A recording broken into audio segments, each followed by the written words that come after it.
there is a silent current that runs beneath the surface of your life. A subtle force that shapes your days, your weeks, and your years.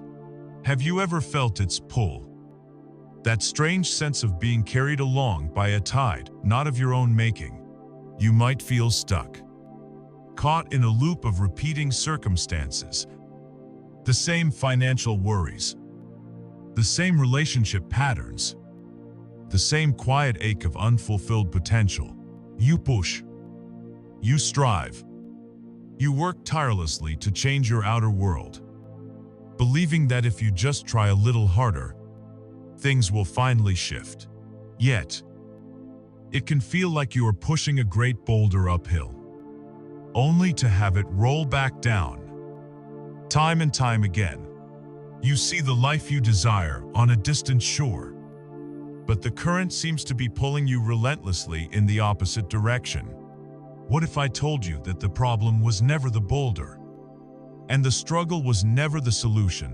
What if the current itself is neutral, and its direction is determined not by fate, but by a single, powerful, and often overlooked faculty of your own consciousness?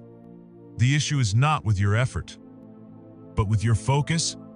We have been taught to fight against what we do not want. We focus on the debt, so we can figure out how to pay it.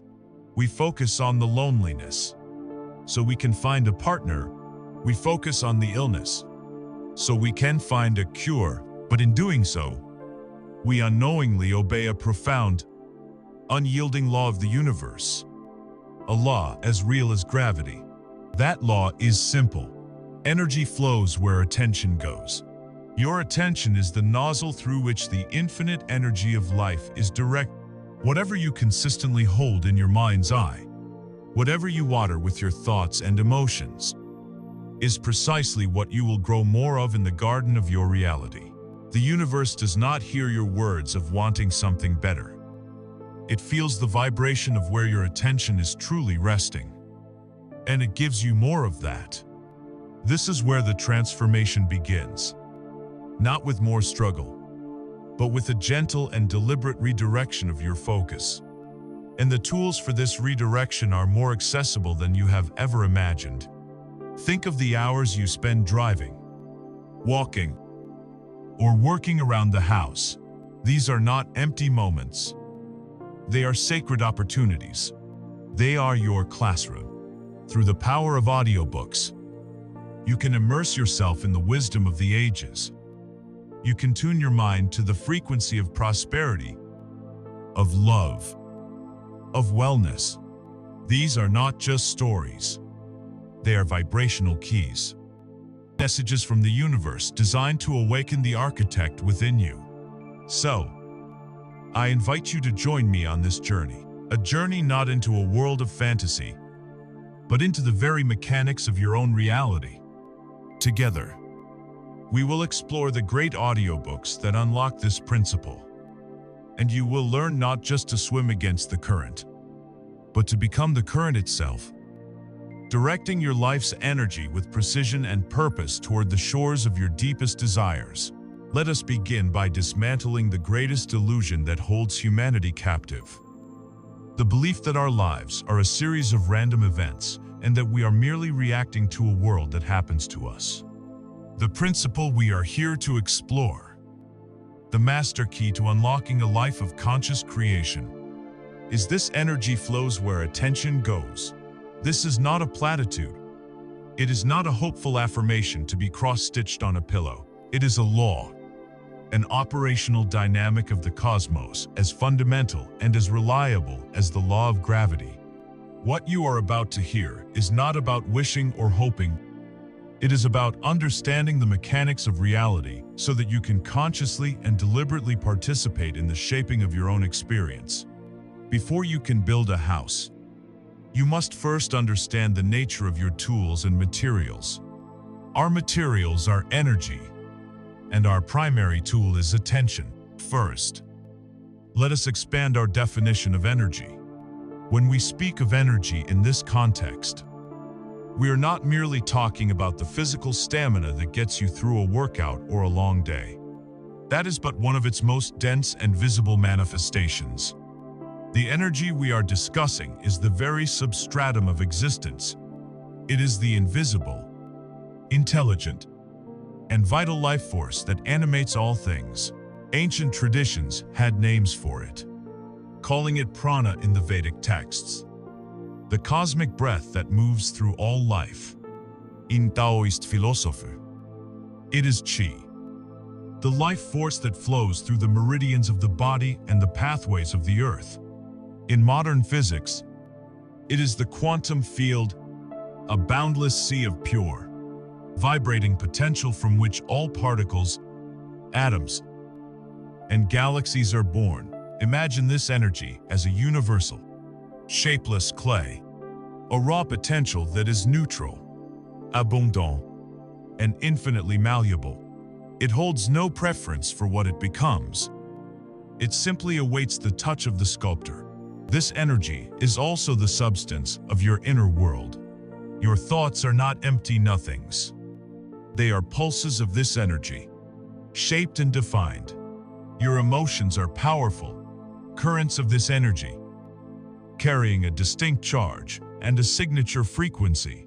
Every single thing, from the most distant star to the most fleeting thought, is made of this one unified, energetic substance. Now, if energy is the clay, what is the sculptor's hand? It is your attention. Attention is the most powerful and precious currency you possess.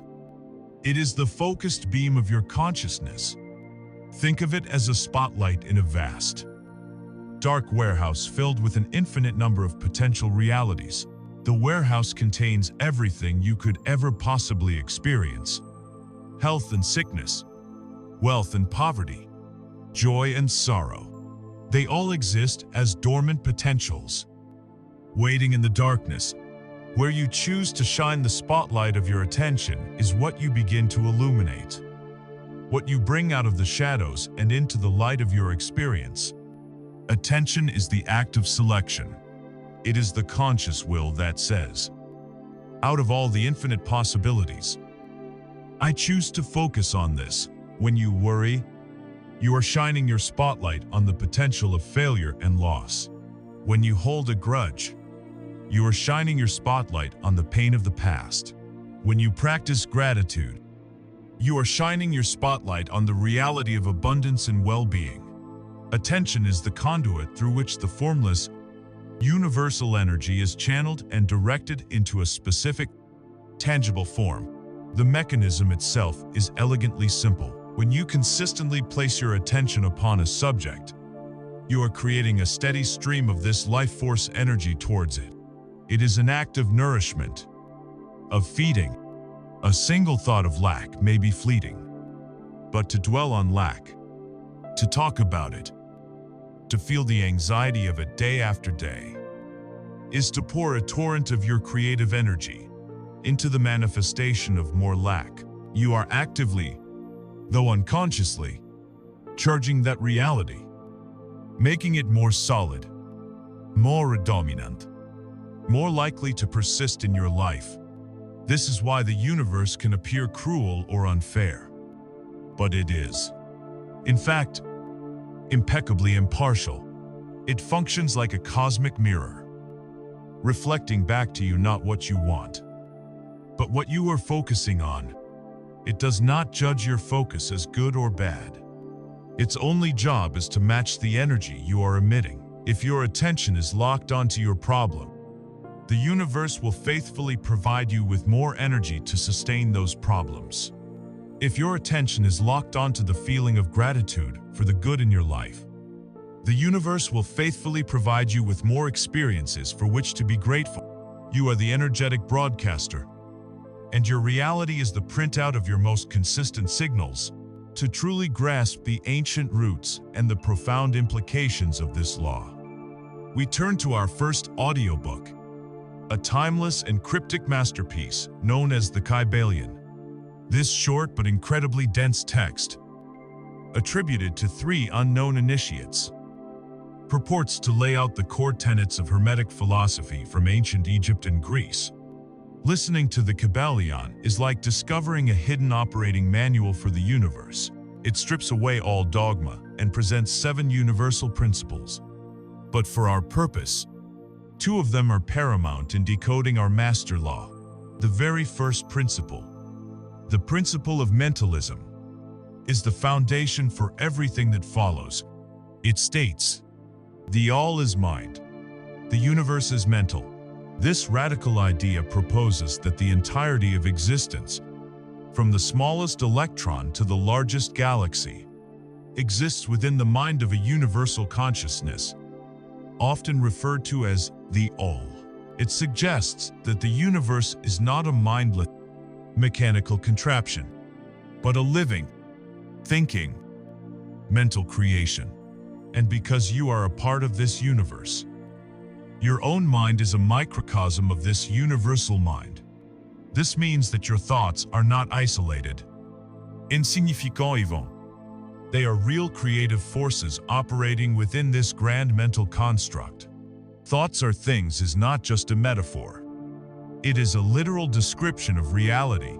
According to this principle, your mind is a creative center, capable of influencing your personal corner of this universal mental tapestry. This connects directly to the second critical insight from the Kabbalion, the principle of vibration. This principle states, "Nothing rests. Everything moves. Everything vibrates." Modern science has, of course, confirmed this, discovering that at the subatomic level, there is no solid matter, only packets of energy, or vibrations. This principle takes it a step further, asserting that everything, from the physical to the mental and the spiritual, has its own unique vibrational frequency. A dense rock vibrates at a very low and slow frequency. Light vibrates at an incredibly high frequency. And crucially, your thoughts and feelings also have their own vibrational signatures. Thoughts of fear, anger, and jealousy vibrate at a low, contracted frequency. Thoughts of love, joy, and peace vibrate at a high, expansive frequency. Now, let us put these 2 principles together. If the universe is mental principle of mentalism and everything in it has a specific vibration, principle of vibration, then your attention is the faculty you use to tune your own mental vibration. When you focus your attention on a particular thought or feeling, you begin to vibrate in harmony with it. By holding that focus, you amplify that vibration, making it your dominant signal. Energy, which is also vibrating, naturally flows towards and coagulates around a consistent, powerful vibration. In essence, by controlling your attention, you are controlling your personal vibration. And by controlling your vibration, you dictate what forms and experiences are drawn into your life from the infinite field of potential. So, the law energy flows. Where attention goes is not some mystical piece of wishful thinking. It is a logical, 3-step process grounded in these hermetic principles. 1. The universe is a field of conscious, vibrating energy. 2. Your attention is the tool you use to select and amplify a specific frequency within that field. 3. The universal energy, responding to your amplified frequency, flows towards it and solidifies into the people, circumstances, and events of your life. Understanding this is the ultimate act of taking responsibility. It is the moment you stop blaming the world outside and realize that the controls have been in your hands all along. The journey from being a victim of circumstance to becoming an architect of reality begins with this one simple, yet earth-shattering realization. The power is not out there. It is within your ability to direct your own mind. Now that we have established that all energy has a vibration, the next logical question arises. What is the nature of this vibration within us? How can we identify it? Measure it? And most importantly, consciously change it to align with the reality we wish to create. This question leads us directly to the heart of the matter, to the personal guidance system you were born with, and into the discovery of your own unique, personal frequency. If the universe is a vast ocean of vibrating energy, and our attention directs its flow, then we must understand the instrument we are using to navigate this ocean. That instrument is you. You are not a solid, static being. You are a symphony of vibrations, a complex and beautiful resonant field. Every cell in your body, every thought in your mind, every beat of your heart is a vibration. And together, they coalesce into what we can call your personal frequency. This frequency is the signal you are constantly broadcasting to the universe. And it is this signal, not your wishes or your words, that dictates the reality you experience. The law of attraction is often misunderstood as a cosmic vending machine, but it is far more elegant. It is the law of vibration. Like attracts like. You do not attract what you want. You attract what you are. Vibrationally speaking, for a moment, let go of the idea of yourself as solid flesh and bone. Journey with the physicists into the quantum realm, the fundamental reality that underpins our world. Here, there are no solid objects. Matter dissolves into a dance of energy packets, swirling probabilities, and pure vibration. Everything you perceive as solid, the chair you are sitting on, the device you are listening to, your very body is, at its core, 9% empty space, animated by energy vibrating at a specific frequency. This is not spiritual theory. This is established physics. You are a being of light and information, a walking, talking, thinking collection of frequencies. This understanding is the first step to reclaiming your power. Because if you are made of frequency, and you can learn to consciously change your frequency, you can fundamentally change your life. So, how do we perceive and measure this personal frequency? The answer is beautifully, elegantly simple. You are already doing it. Every moment of every day, your emotional state is your vibrational indicator. Your feelings are the language of your soul, providing real-time feedback on the frequency you are currently embodying. Think of it as an emotional scale, with each emotion corresponding to a specific vibrational level. At the very top of this scale, you have the high-frequency emotions, states of being that feel expansive, light, and open. These are emotions like love, joy, profound gratitude, empowerment, freedom, and appreciation. When you are in these states, you are vibrating at a high frequency. You feel good. Your body relaxes. Your mind is clear, and you feel connected to the flow of life. This is your natural state, your soul's home frequency. At the other end of the scale are the low-frequency emotions. These are the states that feel dense, heavy, and contracted.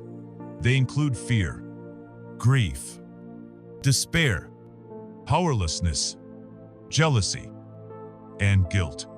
When you are experiencing these emotions, you are vibrating at a low frequency. You feel bad. Your body tenses up. Your mind becomes clouded with worry and negativity.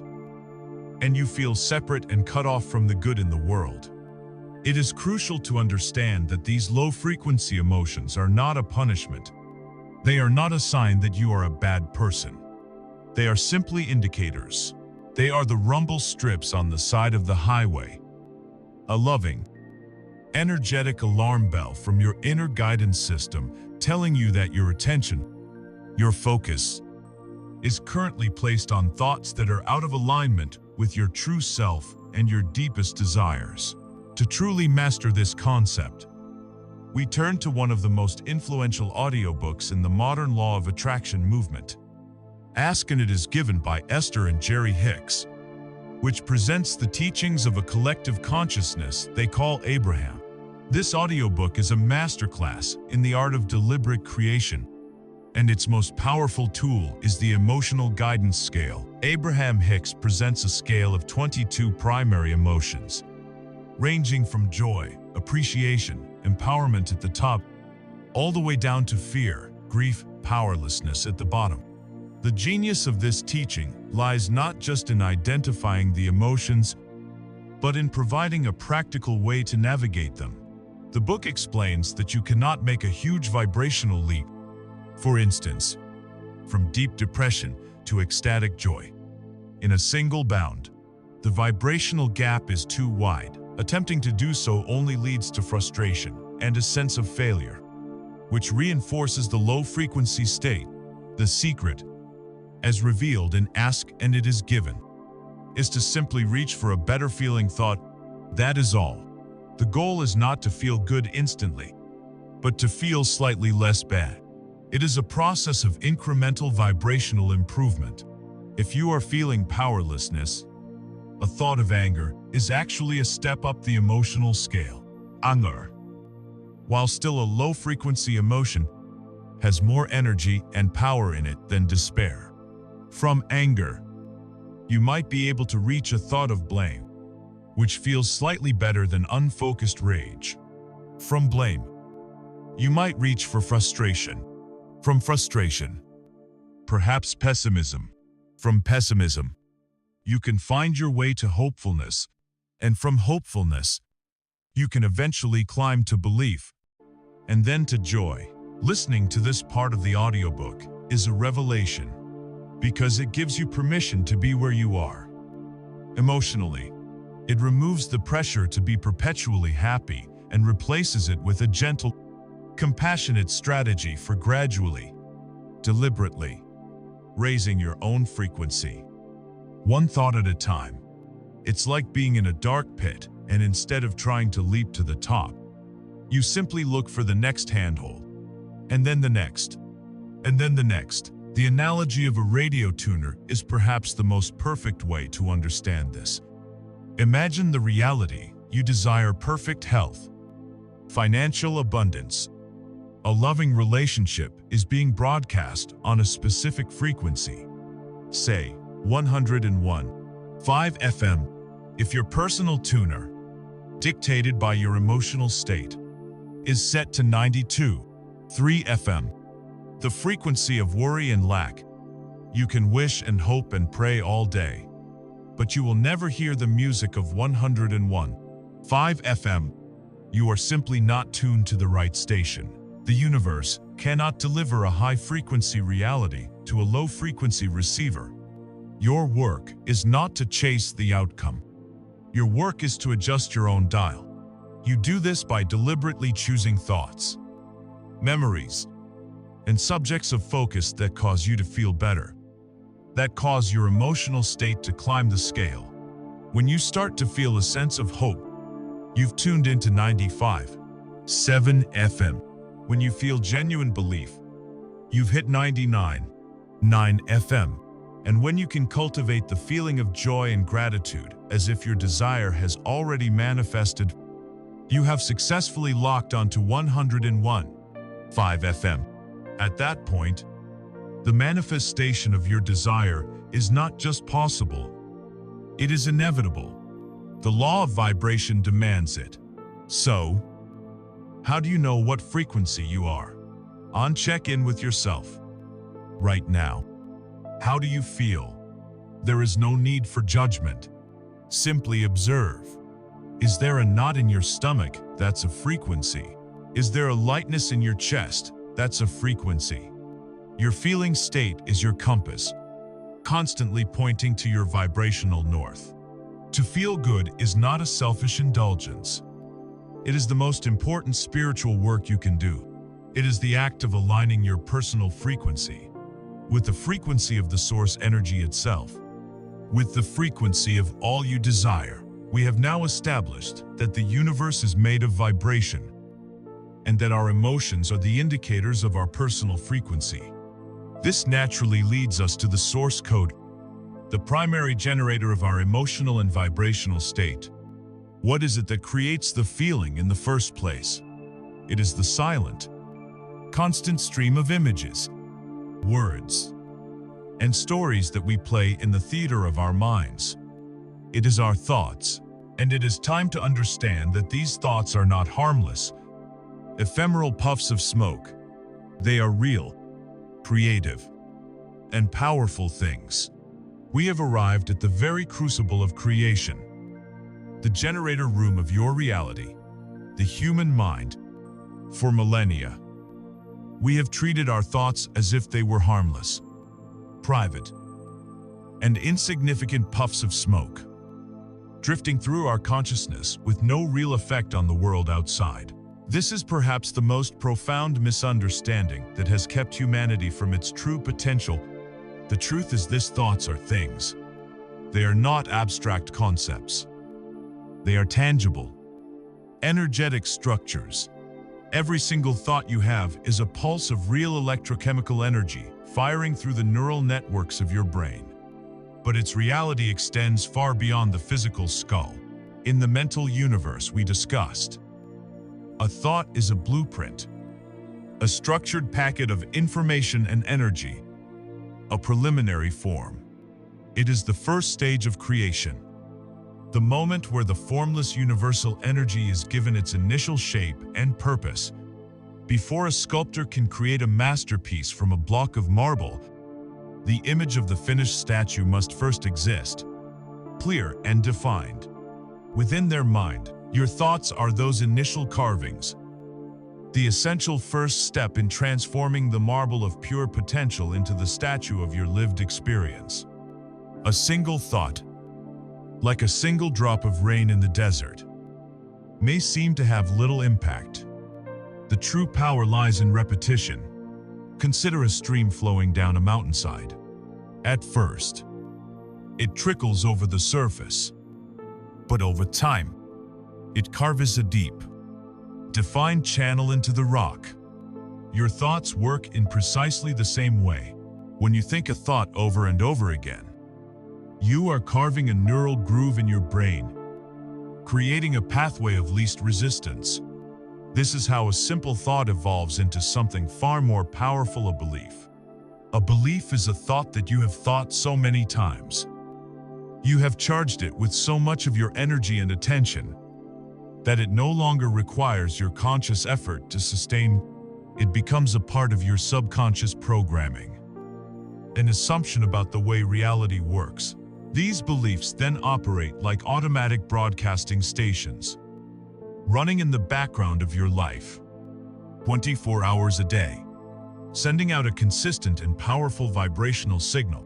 This is why a person can spend 5 minutes a day affirming "I am wealthy," but spend the other 23 hours and 55 minutes unconsciously broadcasting the belief that money is scarce and I am not worthy of it. The universe isn't responding to the 5 minutes of effort. It's responding to the dominant, habitual, frequency. Your life today is the physical manifestation not of your occasional wishes, but of your most deeply ingrained, repetitive thoughts and beliefs. If this sounds too esoteric, let us look at the undeniable scientific proof that our minds can and do create physical reality. We find this proof in the well-documented phenomena of the placebo and nocebo effects. The placebo effect is a stunning demonstration of the mind's creative power. In countless medical studies, patients are given a completely inert substance, like a sugar pill, but are told it is a powerful new medicine. A significant percentage of these patients experience real, measurable physiological healing. Their symptoms disappear. Their bodies recover. Their pain subsides. What healed them, it wasn't the pill. It was the power of their own belief. Their mind accepted the thought of healing so completely that it sent instructions to the body's chemistry to make it so. They created their own healing with nothing more than a solidified thought. But this creative power is entirely neutral, which brings us to its dark twin, The nocebo effect. This is when a negative belief creates a negative physical outcome. If a doctor, an authority figure, tells a patient they have a terminal illness and only a few months to live, that powerful, negative suggestion can be accepted by the patient's mind as a command. Their belief in their own demise can accelerate the illness, tragically fulfilling the prophecy. In some documented cases, patients have died from the nocebo effect only for the autopsy to reveal they were misdiagnosed and had no fatal illness at all. They died from a belief. They died from a thought. Placebo and nocebo are not fringe science. They are medical facts that prove, beyond any shadow of a doubt, that your thoughts, once they become deeply held beliefs, have a direct and powerful command over your physical reality, down to the cellular level. If a thought can create or destroy health in the dense matter of the human body, imagine its power over the more fluid circumstances of your financial life, your relationships, and your career. To manage this incredible power, it is helpful to adopt the metaphor of the mind as a garden. Your conscious mind, the part of you that is aware and can choose, is the master gardener. Your subconscious mind is the fertile, rich soil. This soil is completely impartial. It has no preference. It will grow any seed you plant in it. The thoughts you choose to entertain are the seeds. Every day, you are planting seeds in the fertile garden of your subconscious. If you spend your days planting seeds of worry, self-doubt, criticism, and fear, you cannot be surprised when your garden yields a harvest of weeds, thorns, and bitter fruit. The soil is simply doing its job, growing what it was given. However, as the master gardener, you have the power and the responsibility to choose which seeds you plant. You can consciously decide to pull the weeds of negativity by withdrawing your attention from them, and you can deliberately choose to plant seeds of success, love, confidence, and gratitude. By nurturing these positive thoughts, watering them with your sustained attention and feeling, you will inevitably cultivate a life that is a beautiful, flourishing garden of abundance and joy. This isn't about being perfect or never having a negative thought. It's about being a diligent gardener who, upon seeing a weed, doesn't curse it, but simply plucks it and plants a flower in its place. No audiobook in history has championed this principle more powerfully than Napoleon Hill's legendary work, Think and Grow Rich. The very title is a bold declaration of this creative law, commissioned by the industrialist Andrew Carnegie. Hill spent over 2 decades analyzing the lives of the most successful people of his era to distill their common secret. What he found was not about background, education, or even access to capital. The one secret that united them all was their ability to fix their minds upon a definite chief aim, a burning desire, and to hold that thought with such unwavering faith that it became a white-hot obsession. Hill proposed that these powerful, emotionally charged thoughts were then broadcast from the mind into what he called the ether, a universal field of intelligence that would then orchestrate the circumstances and connections necessary to bring the thought into its physical equivalent. One of the most famous stories from Think and Grow Rich is that of Edwin C. Barnes. Barnes was a poor, unknown young man who developed an all-consuming desire to become a business associate of the great inventor, Thomas Edison. He had no money. He didn't even know Edison. But his thought was so clear and powerful that it dominated his consciousness. He traveled by freight train to Edison's laboratory and announced that he had come to go into business with the inventor. While most would have been turned away, Edison saw a look in Barnes's eyes, a look that conveyed he would not be denied. Barnes got a menial job in the office, but in his mind, he was already Edison's partner. He held that thought, nurtured it, and looked for his opportunity. When Edison invented a new dictating machine that his salesman thought was unsellable, Barnes saw his chance. He knew he could sell it because his mind was aligned with success. And his success was so great that Edison gave him a contract to market and distribute the machine all over the nation. Edwin C. Barnes literally thought his way into a partnership with Thomas Edison. His starting point was not money or connections. It was a single, powerful, sustained thought. Our thoughts, therefore, are the genesis of our vibrational state, the seeds from which our reality grows. They are real, they are powerful, and they are creative. We are all gardeners of the mind, and we are all thinking our way into our current circumstances. The question that follows is profound. If our thoughts are this powerful, how do we shift from being a gardener who lets the wind sow random seeds to one who consciously and artfully designs the entire landscape? How do we move from a state of mental reaction to a state of mental creation? This requires us to understand the critical difference between letting our focus be pulled by the plan of chaos of the world and deliberately choosing where to place it. This is the difference between living by default and living as the architect of your reality. Within the vast landscape of your mind, there are two fundamental states of being, two distinct operating systems you can choose to run at any given moment. Most of humanity lives its entire life in the first state, what we will call the default mode. To live in default mode is to be a leaf in the wind, tossed about by the changing currents of circumstance, reacting to the news of the day, the mood of your boss, the balance in your bank account. It is a life of reaction, where your attention is not directed. It is captured. It is pulled from one external event to another, one worry to the next, one distraction to the next. The second state, the one accessible to all but chosen by few, is the creator mode. To live in creator mode is to be the captain of your own ship. You may not control the storm or the sea, but you hold the rudder firmly. You choose your destination.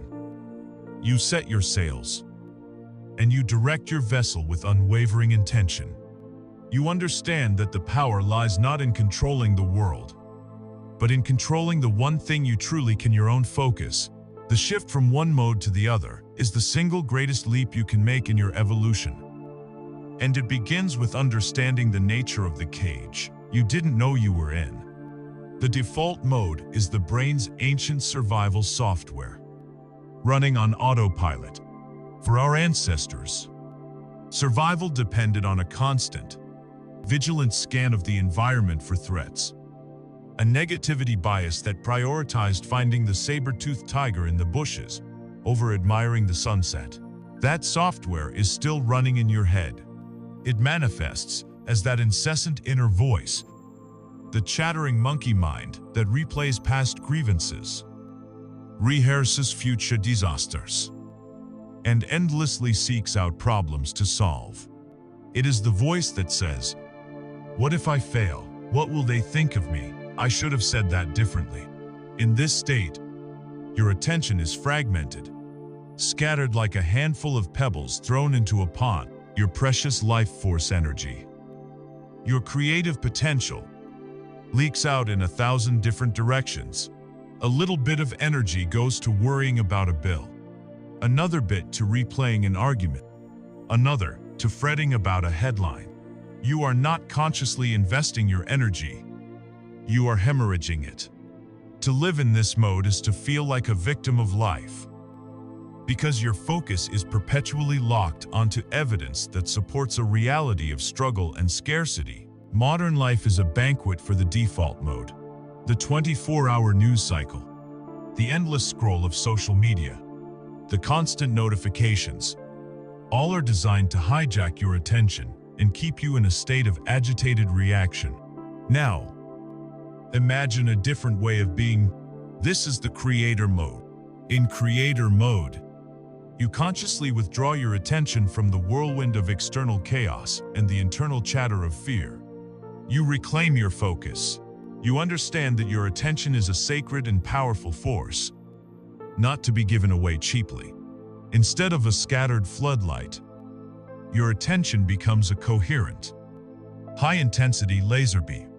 And you alone, decide where to aim it. This state is not about ignoring reality or pretending problems don't exist. It is about acknowledging them for a moment and then deliberately, consciously, pivoting your focus to the solution, the desired outcome, the feeling state you wish to embody. The creator is not concerned with what is. They are preoccupied with what they are choosing to become. They are the architect standing before the uncarved block of marble.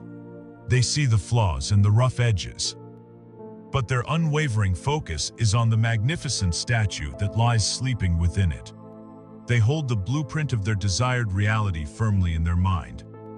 And every thought, every feeling, and every action is aligned with bringing that blueprint to life. The feeling of this state is one of quiet power, of centeredness, of profound inner peace. The world may still be chaotic, but inside, you are the calm eye of the storm. The fulcrum upon which your reality pivots from default to creator is the power of a true decision. The word decision has been weakened in our modern language, often used to mean a mere preference or a vague wish. But its Latin root, decadere, means to cut off. To make a true decision is to cut yourself off from all other possibilities. It is a definitive, unequivocal commitment of your energy. It's the moment you say, "This is how it is going to be," and you close the door on all doubt and alternatives. When you make a decision like this, the universe receives a clear, powerful, and unambiguous signal. The scattered energy of indecision coalesces into a focused beam. The wavering frequency of maybe or I hope so is replaced by the solid, unwavering tone of it is done. This act of decisive focus is the command that brings order to the quantum field. It is the architect signing off on the final blueprints, initiating the construction. So how do we practice this in the messiness of daily life? The most practical and powerful technique is a simple mental maneuver known as the pivot. It's a conscious act of redirecting your focus, and you can do it hundreds of times a day. It works like this.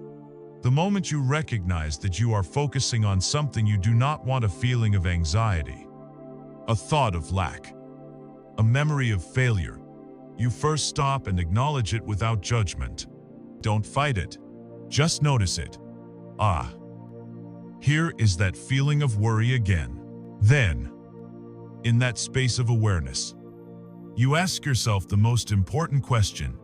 If I do not want this, what do I want? This question is the pivot point. It forces your brain to stop scanning for problems and start searching for solutions and desires. If you're worried about not having enough money, the pivot leads you to focus on the feeling of security, of freedom, of generosity. If you're feeling lonely, the pivot leads you to focus on the feeling of warm connection, of joyful companionship, of being deeply understood. You then deliberately hold your attention on that new, desired reality. You savor it, feel it, and allow it to become your dominant thought. Every time you perform this simple pivot, you are taking the rudder back from the storm and steering your ship towards your chosen destination. You are training your brain, one thought at a time, to operate in creator mode. Consider the story of two men, both working at the same company, who are unexpectedly laid off. Man A immediately drops into default mode. His attention is captured by the fear. His inner dialogue becomes a torrent of negativity. This is a disaster. I'll never find another job in this economy. How will I pay my mortgage? They never appreciated me. He replays the moment he was told the news, feeling the shame and anger over and over. His focus is entirely on what he has lost. And his energy is broadcasting a powerful signal of scarcity, victimhood, and fear. He talks about his misfortune to anyone who will listen, solidifying that reality with every word. Man B experiences the same initial shock and fear, but then he performs a pivot. He acknowledges the fear, but then he asks himself, what does this new space in my life make possible? He cuts off the loop of negativity and consciously redirects his attention. His focus shifts. He thinks, I was never truly passionate about that job. This is the opportunity I've been waiting for to finally start my own consulting business. This is a chance to design a life I actually love. He starts focusing on the feeling of freedom, the excitement of being his own boss, the joy of working on projects he cares about. His energy is now broadcasting a signal of opportunity, resilience, and creative power, while man A is sending out resumes with an energy of desperation that potential employers can feel. Man B is networking with an energy of excitement and passion that attracts partners and clients. The initial circumstance was identical. The outcomes will be worlds apart, determined entirely by their chosen mode of focus. This is not magic. It is mechanics. The choice is yours in every moment. Will you be the leaf, or will you be the captain? Now that you have learned to consciously direct your focus, you are ready to learn the most potent technique for sharpening that focus into a magnetic blueprint that the universe cannot ignore. You are ready to learn the art of visualization, having learned to consciously choose your focus, to step out of the reactive default mode and into the deliberate creator mode. You are now standing at the door of the Grand Design Studio. You hold the power of your attention like a finely sharpened pencil. The question is, what will you draw?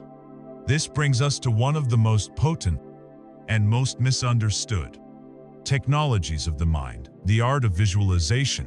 When many hear the word visualization, they imagine childish daydreaming or wishful thinking, a passive and flimsy fantasy.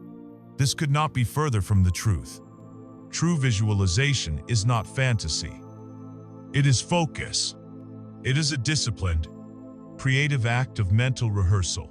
It is the process by which the architect draws the detailed, unshakable blueprint of the future they intend to build, making it so clear and so real in the mind that the universe has no choice but to conspire in its construction. To understand why this works, we must first look at the incredible mechanics of the human brain, your brain and nervous system, the complex apparatus that filters and interprets your reality. Do not make a strong distinction between a vividly imagined experience and a real physical one. From a neurological perspective, they are remarkably similar. When an Olympic skier closes their eyes at the top of a mountain and mentally rehearses their entire downhill run, their brain sends the same sequence of nerve impulses to their muscles as it would during the actual physical race. The same motor neurons fire in the same order. They are carving the pathways of perfection into their nervous system before they even push off.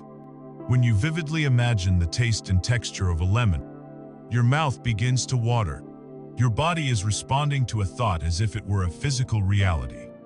This is the secret key. Visualization is a full-body simulation. You are tricking your brain into believing that the desired event has already occurred. By doing this, you are literally rewiring your neural architecture to match your desired reality, building the neurological scaffolding for your future self. This is where most people falter. They practice a flat, two-dimensional form of visualization. They see a picture in their mind, like looking at a photograph. They might see an image of a check with a large sum of money on it, or a picture of themselves standing in a new home. This is a start, but it lacks the creative power to truly mold reality. The art of visualization lies in moving beyond simply seeing a picture. and stepping fully into a rich, four-dimensional experience. You must engage as many senses as you can, and, most importantly, you must flood the scene with emotion. Don't just see the check. Feel the smooth paper in your hands. Hear the quiet whisper of your own breath as you look at it in disbelief and joy. Feel the wave of absolute relief and security washing over your entire body. A warmth spreading through your chest. Don't just see the new house. Walk through it. Feel the cool, smooth surface of the kitchen countertop under your fingertips. Smell the scent of fresh paint mixed with the aroma of coffee brewing. Hear the laughter of your loved ones echoing in the living room. Look out the window and see the exact view you desire. What does this place feel like? Does it feel like peace? Sanctuary success. You must generate that feeling. That emotional signature. Right here. Right now. Within your own body. The more sensory detail and genuine emotion you can weave into your mental creation, the more real it becomes to your subconscious mind, which accepts it as a literal experience. Through this consistent practice, you are doing something truly profound. You are creating a memory of the future. A memory is simply a network of neurons that has been wired together by a past experience. Every time you recall that memory, you fire that network, strengthening its connection. Visualization is the act of consciously and deliberately building and firing a neural network for an event that has not yet occurred in your physical timeline. By repeatedly returning to this imagined scene, this sensory experience, you are conditioning your brain and your body to know what your future success feels like.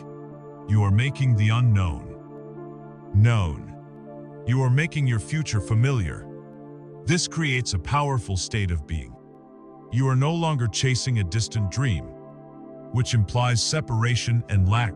Instead, you are walking calmly and confidently towards a destiny that already feels like a part of you, a memory you are simply stepping into. This process collapses the energetic distance between your current self and your future self. Your body, now familiar with the chemical and emotional state of your success, begins to subconsciously guide your choices and actions to align with that remembered future. The proof of this technology is everywhere among peak performers. It is a cornerstone of elite athletic training. Basketball players visualize hundreds of perfect free throws before ever stepping onto the court. Golfers, like the great Jack Nicklaus, have stated that they never hit a shot without first having a crystal clear mental movie of the ball's perfect flight and landing. They are not just hoping for the best, they are programming for success. This principle was brilliantly codified in the classic audiobook Psycho-Cybernetics by Dr. Maxwell Maltz. As a plastic surgeon in the 1950s, Maltz noticed a strange phenomenon. He could give a patient a perfectly beautiful new face, but often, the patient's internal feelings of inferiority and ugliness would remain. He realized that our true identity is not our physical body, but our self-image, the blueprint we hold of ourselves in our subconscious mind. He proposed that every human being has a built-in success mechanism. Much like the guidance system in a self-guided torpedo, this mechanism is completely impersonal. It will simply steer you towards the target. You provide it. If your self-image and your mental targets are ones of failure and inadequacy, your success mechanism will faithfully find a way to miss the mark. But if you provide it with a clear, detailed, visualized target of success, your internal guidance system will automatically and subconsciously correct your course, adjusting your actions and perceptions to ensure you hit that target. Visualization, in this context, is the act of programming your own internal torpedo for an unavoidable collision with success. Therefore, your task is not to struggle or strive, but to design. Your moments of quiet visualization, whether for 5 minutes in the morning or 10 minutes before you sleep, are the most productive moments of your day. It is in these moments that you are the architect, drawing the plans. Consistency is far more important than intensity. A daily practice of stepping into your future reality solidifies the blueprint, strengthens the neural pathways, and attunes your vibration. You are giving the universal energy a clear, detailed, and irresistible set of instructions to follow. But as we stand here now, admiring this perfect, vivid blueprint you have created, we must ask a critical question. A blueprint is just a plan. It is ink on paper. It has no power on its own. It needs electricity. It needs workers. It needs a dynamic force to begin the process of construction. What is the energetic fuel that you pour into this blueprint to ignite it, to give it life, and to command the materials of the universe to begin taking form? That power, that fuel, that electric charge is the very language of the universe itself. It is the creative force of pure feeling. You stand now as the architect of your own universe, holding a perfect, luminous blueprint created in the studio of your mind. You have practiced the art of focused attention. You have sculpted a vision rich with sensory detail, a memory of a future that feels tantalizingly real. But a blueprint, no matter how beautiful, is a silent, static thing. It is a map without a traveler, a score without an orchestra. It possesses potential, but it lacks power. The question that separates the dreamer from the creator is this: what is the fire that brings this blueprint to life? What is the alchemical agent that transmutes the ethereal gold of your thoughts into the solid gold of your experience? Answer is the most potent, most creative, and most misunderstood force you possess. The secret is feeling. Feeling is the language of the universe. While your thoughts create the structure, it is your emotions that provide the charge. Think of it this way: a thought is an electric impulse. It is a focused signal, a piece of information you send out into the quantum field. Defining the what, an emotion, however, is a magnetic force. It is the powerful, resonant field you generate from your heart center, creating the draw. For creation to occur, the electric and the magnetic must work in harmony. A thought without feeling is a cold, powerless request. Like sending an unpowered email into the void, it has an address, but no energy to get there. An emotion without a clear thought is a chaotic, unfocused magnetic field, pulling in random experiences that match its general vibe but lack specific form. But when you combine a crystal clear thought with a powerful, congrue émotion, you create a coherent electromagnetic signature that the universe cannot ignore. You are no longer just sending a request. You are becoming a powerful magnet for its fulfillment. You are speaking the native tongue of reality. This is the central, revolutionary teaching of one of the 20th century's most profound mystical thinkers, Neville Goddard. In his seminal audiobook, Feeling is the Secret, Neville lays bare the mechanics of creation with stunning clarity. He taught that the great mistake people make is praying for something. They beg, they plead, they hope, all of which are states that stem from a feeling of not having to pray correctly. Neville insisted, is not to ask, but to assume the feeling of the wish fulfilled. This is the master key. You must stop wanting your desire, because the very act of wanting it affirms its absence from your life. Wanting is a state of lack. It sends out a powerful magnetic signal that screams, "I don't have this," and the universe, in its infinite and impartial wisdom, gives you more of the experience of not having it. The secret is to shift your entire being, right now, into the emotional state you would be in if your desire were already a concrete fact of your life.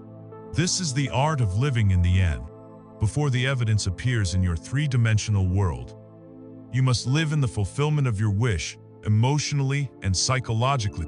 If you desire wealth, You must stop focusing on the feeling of anxiety about bills and start deliberately cultivating the feeling of security, of ease, of freedom. What would it feel like to look at your bank account and feel calm satisfaction? Generate that feeling now. If you desire a loving partnership, you must stop focusing on the feeling of loneliness and start embodying the feeling of being cherished, of being understood, of deep connection. How would you carry yourself? How would you breathe? How would you sleep at night? If you knew you were profoundly loved, generate that feeling now. This is not about lying to yourself. It is about aligning yourself vibrationally with the reality you choose to call forth. You are not faking it. You are creating it. You are choosing your emotional home and living there until the physical world rearranges itself to match your new address. And what is the most powerful feeling you can possibly assume? What is the natural, automatic emotional response to a wish fulfilled? It is gratitude. Gratitude is the ultimate state of receiving. It is the frequency of fulfillment when you can feel genuine, profound gratitude for your new health while your body is still showing symptoms. When you can feel overwhelming thankfulness for your abundance while your bank account is still empty. You have performed an act of supreme creative faith. You have sent the most powerful signal possible to the universe. You are declaring, with every fiber of your being, that it is done. Gratitude shortcuts the entire creative process. It collapses time. It is a statement that you are no longer waiting, because you have already received it in spirit, which is the only place creation ever truly begins. To practice gratitude is to tune your magnetic field to the precise frequency of a miracle. Make it a daily practice to thank the universe not just for what you have, but for what is on its way. Feel the warmth of that thankfulness in your heart. Let it be a sincere communication between you and the creative intelligence of all that is. Of course, the logical mind rebels, but this feels fake. It says, I can't just pretend to feel secure when I'm facing eviction. This is a valid concern, born of a lifetime of conditioning to react to our outer world. But again, you are not pretending, you are rehearsing. An actor preparing for a role does not feel fake when they rehearse the emotions of their character. They are deliberately conditioning their mind and body to be able to call upon those feelings at will. You are an actor on the stage of life, and you are choosing your role. You are rehearsing the emotional state of the character you wish to become, your future self. At first, it may feel awkward, like learning a new dance. But with consistent practice, you build the emotional muscle. You become more adept at shifting your state at will. You are consciously building a new emotional home for yourself. And eventually, that new state will feel more natural, more real, than the old states of worry and lack ever did. To aid in this rehearsal, Neville Goddard taught a beautifully simple and practical technique, which he based on using the state akin to sleep, or S-E-T-S. This is the drowsy, relaxed state you enter just before drifting off to sleep, or in the moments just after waking up. In this state, the clamor of the conscious, analytical mind fades away. The gatekeeper who judges and doubts is off duty. It is in this receptive, a dreamlike state that the subconscious mind is wide open to suggestion. This is your moment to impress it with your fulfilled desire. The technique is to get comfortable, relax your body, and enter this drowsy state. Then, bring your visualized scene to mind, not the whole long movie, but a short, a symbolic clip that implies the wish has been fulfilled. It could be the feeling of a wedding ring on your finger, the sound of a congratulatory handshake from your boss, or the sight of your book on a bestseller list. You loop this short, feeling tone scene over and over, like a lullaby. As you drift off to sleep, you feel the reality of it, the thrill, the relief, the gratitude. By falling asleep, steeped in this feeling, you are programming your subconscious mind to work all night long on bringing that reality into being. You are planting the seed in the most fertile soil imaginable. The blueprint of your thought is essential, but it is the feeling that is the secret. Feeling is the prayer that is always answered. It is the lifeblood of creation, the current that magnetizes your desire from the realm of the unseen into the world of the seen. It is the ultimate confirmation that you have shifted from asking for a reality to commanding it. This is a profound and empowering truth. It places the very power of creation not in your hands, but in your heart. This is how you build a new world. But as we stand in this place of creative power, une importante question arise. Cultivating positive feelings is wonderful in a state of meditation. But life is not always calm. It is filled with contrast, with challenges, with moments that trigger very real and very powerful negative emotions. What do we do with those? Are they failures? Are they signs that we are doing it wrong? Or are they, perhaps, a secret ingredient of their own? You have learned to build your blueprint and to charge it with the fire of feeling. In the quiet sanctuary of your mind, you are the master creator, the sovereign of your own destiny. But then, the meditation ends. The real world rushes back at. The phone rings with bad news. A symptom flares up in your body. A relationship hits a painful snag. In these moments, a wave of doubt can crash over you. I must be doing it wrong. You think, all this positive focus is for nothing. Reality is still harsh. This is the point where so many seekers lose their faith. They perceive these unwanted events, this friction, this contrast, as a sign of failure, as proof that the universe is not listening. But this, my friend, is where the path diverges, and where the true master learns a secret that turns the entire game on its head. The contrast is not your enemy. It is your most powerful, most loyal, and most indispensable creative partner. We are conditioned to see life in a dualistic way. Good experiences are successes, and bad experiences are failures. So, when something unwanted happens, our first instinct is to resist it.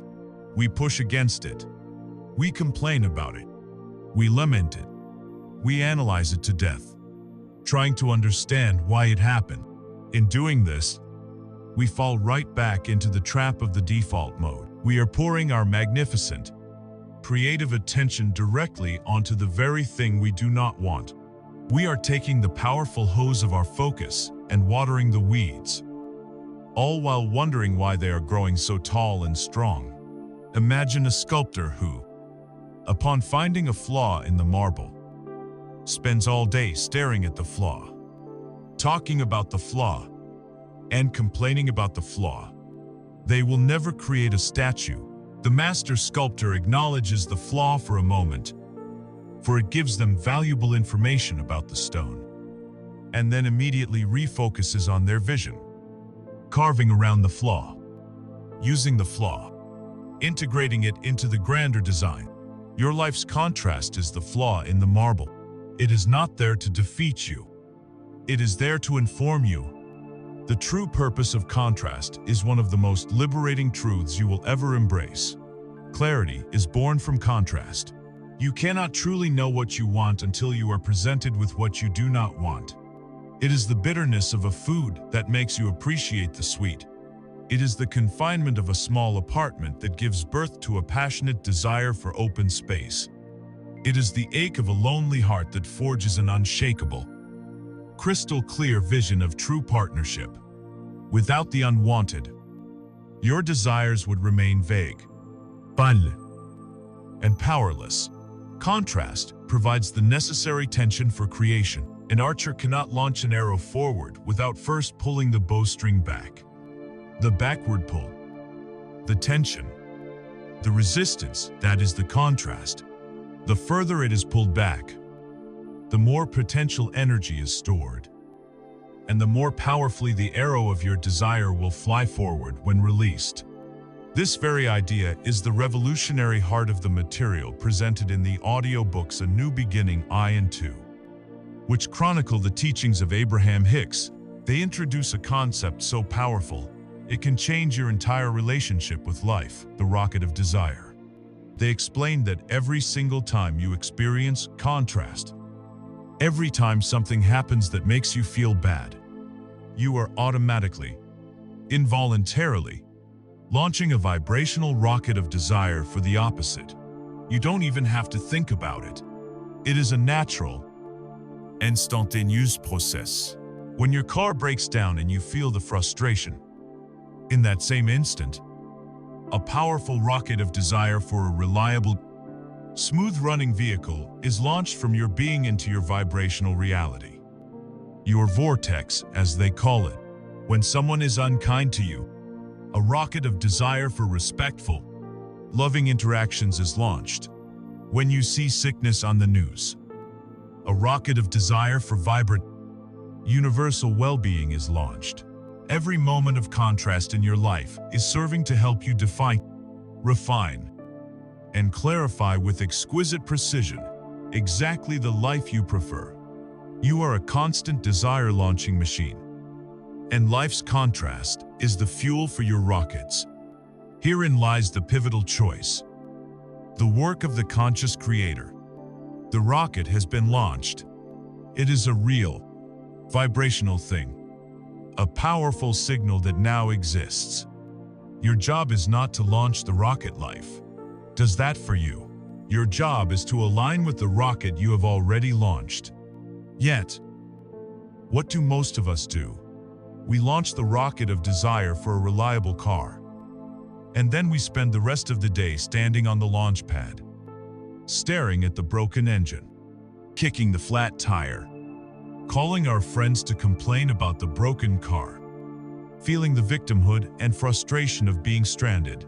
The rocket is soaring in the stratosphere of potential, but we have chained our attention to the problem that launched it. The secret is to feel the frustration for a moment, to acknowledge the contrast, and then to consciously say to yourself, "Thank you for the clarity.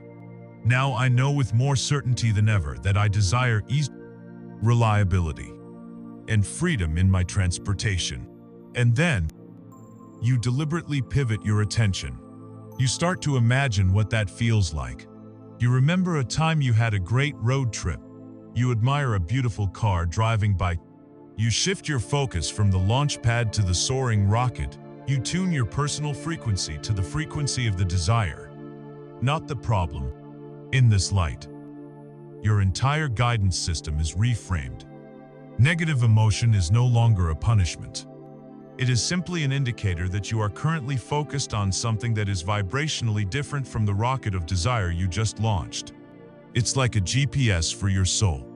When you are feeling good, hopeful, and excited, your inner GPS is saying, you are heading directly towards your desire.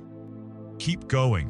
When you are feeling angry, worried, or powerless, the GPS is calmly saying, you have taken a thought turn that is leading you away from your destination. Recalculate. It isn't mad at you. It is simply providing objective information. Your negative feelings are your most trustworthy friends, lovingly telling you that your attention has drifted from the solution and is lingering on the problem. When you begin to see contrast this way, as a non-judgmental, clarifying, desire-launching guidance system, all fear of it dissipates. You no longer need to protect yourself from life. You can welcome every experience, knowing that even the most unwanted ones are serving you, helping you to become more, to desire more clearly, to expand. The marble is not flawed. It is simply giving you the information you need to create your masterpiece. So, the next time life presents you with contrast, do not despair. Recognize it for what it is. The cosmic forge hammering out the shape of your next great desire. Let the rocket launch Feel the clarity it brings.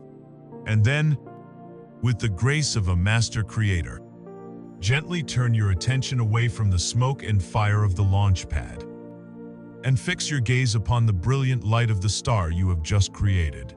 This mastery over external contrast is a giant leap. It allows you to use the whole of life as your creative fuel, but it leads to a deeper, more subtle question. We've learned to navigate the friction from the world outside, but what about the friction that comes from within? What about the old, hardened beliefs buried deep inside us that contradict the very desires we are trying to create? What do we do when the greatest contrast of all is the battle within our own mind? You have become adept at navigating the outer world, using the friction of everyday life as a clarifying force to launch your desires. You have learned to pivot your attention from the problem to the solution, from the contrast to the clarity. But as you do this work, you may notice a strange and persistent form of resistance, a deeper friction that doesn't seem to come from the outside world at all. It comes from within. You may set a powerful intention for abundance, visualize it, feel it, but an insidious inner voice whispers, "Who are you kidding? People like us don't get rich." You may launch a rocket of desire for profound love, but a heavy feeling in your gut insists, "You're not worthy of that kind of happiness. You'll only get hurt again." This inner conflict, this internal civil war, is the final and most formidable frontier of creation. You have discovered the weeds in your garden, your own limiting beliefs. To understand these beliefs, you must first understand the mind in which they reside. Your consciousness is like an iceberg. The small part you see above the water is your conscious mind, the thinking, analyzing mind that is reading these words right now. It is the seat of your willpower and your short-term memory. But beneath the surface lies the vast, deep, and immensely powerful subconscious mind. This part of you is a colossal recording device, a biological hard drive that has been passively recording every single experience, every word spoken to you, every emotion you've ever felt, since before you were even born. It controls approximately 95% of your life. It regulates your heartbeat, your breathing, your digestion, and the millions of chemical reactions happening in your body every second, all without your conscious input. But it also runs your life programs. It is the home of your habits, your automatic reactions, your emotional triggers, and most importantly, your core beliefs about yourself and the world. Your subconscious mind is the fertile soil of your garden, and for most of your life, others have been planting seeds in it without your permission. How do you find these deeply buried programs? You don't need to go on an archaeological dig. You only need to look at the printout your life. Your life as it is today is a perfect reflection of your subconscious beliefs. Reality is the ultimate feedback loop. Look for the recurring patterns, the themes that seem to play out over and over again.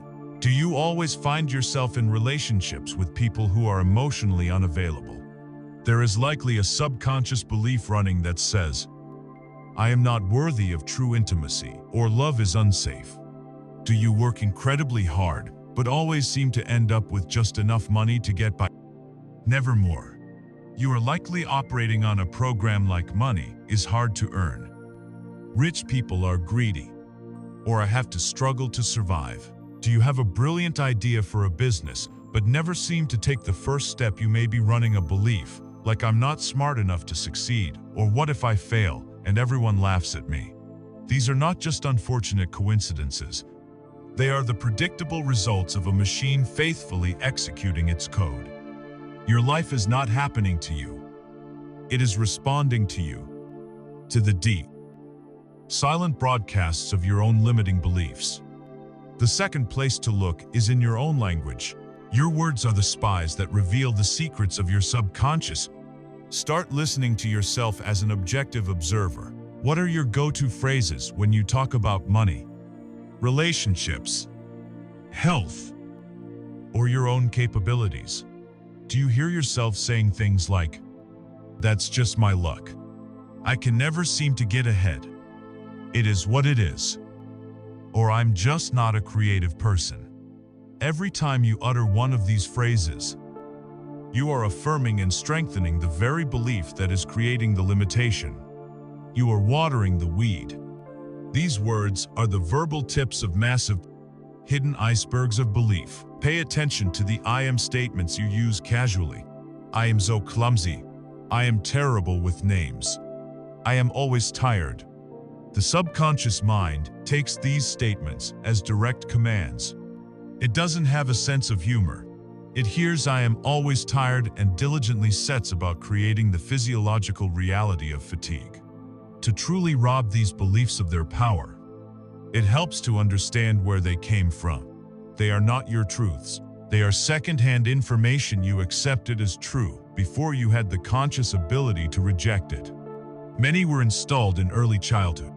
If you grew up in a household where your parents constantly worried and argued about money, you likely absorbed the belief that money is a source of stress and conflict. If you were told as a child, "Don't be selfish," every time you expressed a need, you may have installed the program, "My needs are not important." Society is another powerful programmer. The media constantly bombards us with images of what an ideal body, a successful life, or a perfect relationship should look like, creating subconscious beliefs of inadequacy and not enoughness. A single painful experience, a traumatic breakup, or a business failure can install a powerful belief like "I am unlovable" or "I am a failure," which then acts as a filter for all future experiences. The act of tracing a belief to its origin is profoundly liberating. When you can see that your belief about not being worthy of wealth is actually just an echo of your grandfather's struggles during the Depression, it loses its personal charge. You realize, "That's not my belief. That's his. I just picked it up." You depersonalize it. And in doing so, you can begin to see it as what it is: an old, outdated piece of software that can now be uninstalled. Perhaps no one has explored this internal landscape with more scientific rigor and spiritual depth than Dr. Joe Dispenza in his groundbreaking audiobook, Breaking the Habit of Being Yourself. He explains the psychophysiology of how we get stuck. He teaches that every time we have a thought, the brain creates a chemical. That chemical signal to the body creates a feeling. Over time, we can become literally, physically addicted to the chemistry of our familiar emotional states. If your dominant beliefs are about guilt and unworthiness, your body becomes accustomed to the flood of stress hormones that accompany those thoughts. It becomes your body's normal. Then, when you try to feel joy or empowerment, the body goes into withdrawal. It sends signals back to the brain saying, "Hey, where's the guilt? I need my fix." The brain then dutifully fires up the old, self-deprecating thoughts to produce the familiar chemical, and the loop continues. You are not just fighting a mental habit, you are fighting a physiological addiction to being your old self. This is why change is so hard. It requires breaking a chemical dependency. Understanding this scientific reality is a game changer. It removes the self-blame. You're not weak-willed. You are rewiring your very being on a cellular level. You have now journeyed into the dark soil of your own subconscious. You have seen how these weeds, these limiting beliefs, were planted long ago, and how they have been silently shaping the harvest of your life. You've held them up to the light and seen them not as fundamental truths, but as old, inherited, and often irrational programs. The act of identifying them, of becoming conscious of the unconscious, is the first and most crucial step in reclaiming your creative power. A weed exposed to the light begins to wither, and this brings us to the most exciting part of our journey. Now that you have identified the unwanted code, How do you delete it? How do you uninstall the viruses of fear and lack? And how do you consciously install the new, powerful, life-affirming programs of abundance, love, and limitless potential? It is time to learn the art of rewriting your own code. You stand now in the control room of your own mind. You have ventured into the deep archives of your subconscious and identified the outdated, limiting programs that have been running your life on autopilot. You have seen them for what they are, not truths, but hand-me-down beliefs and echoes of old experiences. The awareness itself has begun to loosen their grip, but awareness alone is not enough to create lasting change. You must now become a conscious programmer, a spiritual coder, deliberately deleting the old lines of lack and fear, and writing a beautiful, new, empowered code for your life. To do this, you must first understand the unique language that your subconscious mind speaks. It is not the language of logic or reason. You cannot argue or debate with a limiting belief. You can only override it. The subconscious speaks the primal language of repetition, emotion, and symbolism. It learns the way you learn to walk or ride a bike, not by intellectual understanding, but by doing, by feeling, by repetition, until the new way becomes second nature. And you have at your disposal a powerful toolkit to speak this language fluently. The first and most well-known tool is the affirmation, yet it is also the most misused. So many have tried repeating phrases like, "I am wealthy," or "I am confident," with little to no effect, causing them to abandon the practice in frustration. The reason for this failure is simple. They were speaking only half the language. A rote, mechanical affirmation repeated while your body is buzzing with the feeling of anxiety or lack is a conflicting signal. It is like typing a beautiful command into a computer, but forgetting to press the enter key. The emotion is the enter key. The correct way to affirm is to create a complete, three-part energetic command: the word, plus the image, plus the feeling. When you say your affirmation, don't just speak it. Experience it. Close your eyes. As you say the words, "I am so happy and grateful for my vibrant health," simultaneously create a vivid mental image of yourself running, laughing, full of energy, and most importantly, generate the feeling of that reality within your body. Feel the vitality in your limbs. Feel the peace in your heart. Feel the gratitude for this state of being. This potent combination of word, image, and feeling creates a clear, coherent, and powerful instruction that the subconscious mind readily accepts and begins to execute. It's not about the number of repetitions, it's about the quality and sincerity of the feeling behind them. One heartfelt, fully embodied affirmation is worth 1,000 empty ones. The second tool is a beautiful and creative practice known as scripting. This is, quite literally, the art of writing your future history. It is a form of visualization on paper, and it is incredibly powerful because the physical act of writing engages your mind and body in a uniquely focused way. To practice scripting, take a notebook and begin to write about your life, not as you want it to be, but as if your greatest desires have already manifested. The two golden rules are to write in the present tense and to fill your writing with rich emotional detail. Do not write, "I will be so happy when I get my dream job." Instead, write, "I am sitting at my new desk, and I feel an incredible sense of purpose and excitement. The sunlight is streaming through the window, and I feel so grateful for the challenging, creative work I am doing, and the wonderful, supportive colleagues I have." Describe a perfect day in your new reality, from the moment you wake up to the moment you go to sleep. Write about the conversations you have, the good news you receive, the peaceful and joyful feelings that permeate your day. As you write, Allow yourself to feel the emotions of that reality. This act of scripting makes your desire tangible. You are creating a physical document, a testament to your new reality. Reading it back to yourself, especially before sleep, impresses this new story deeply onto your subconscious, overriding the old tales of struggle and lack. This leads us to our third and perhaps most subtle tool, harnessing the gateway of sleep. Every night, as you transition from wakefulness to sleep, your brain waves naturally slow down.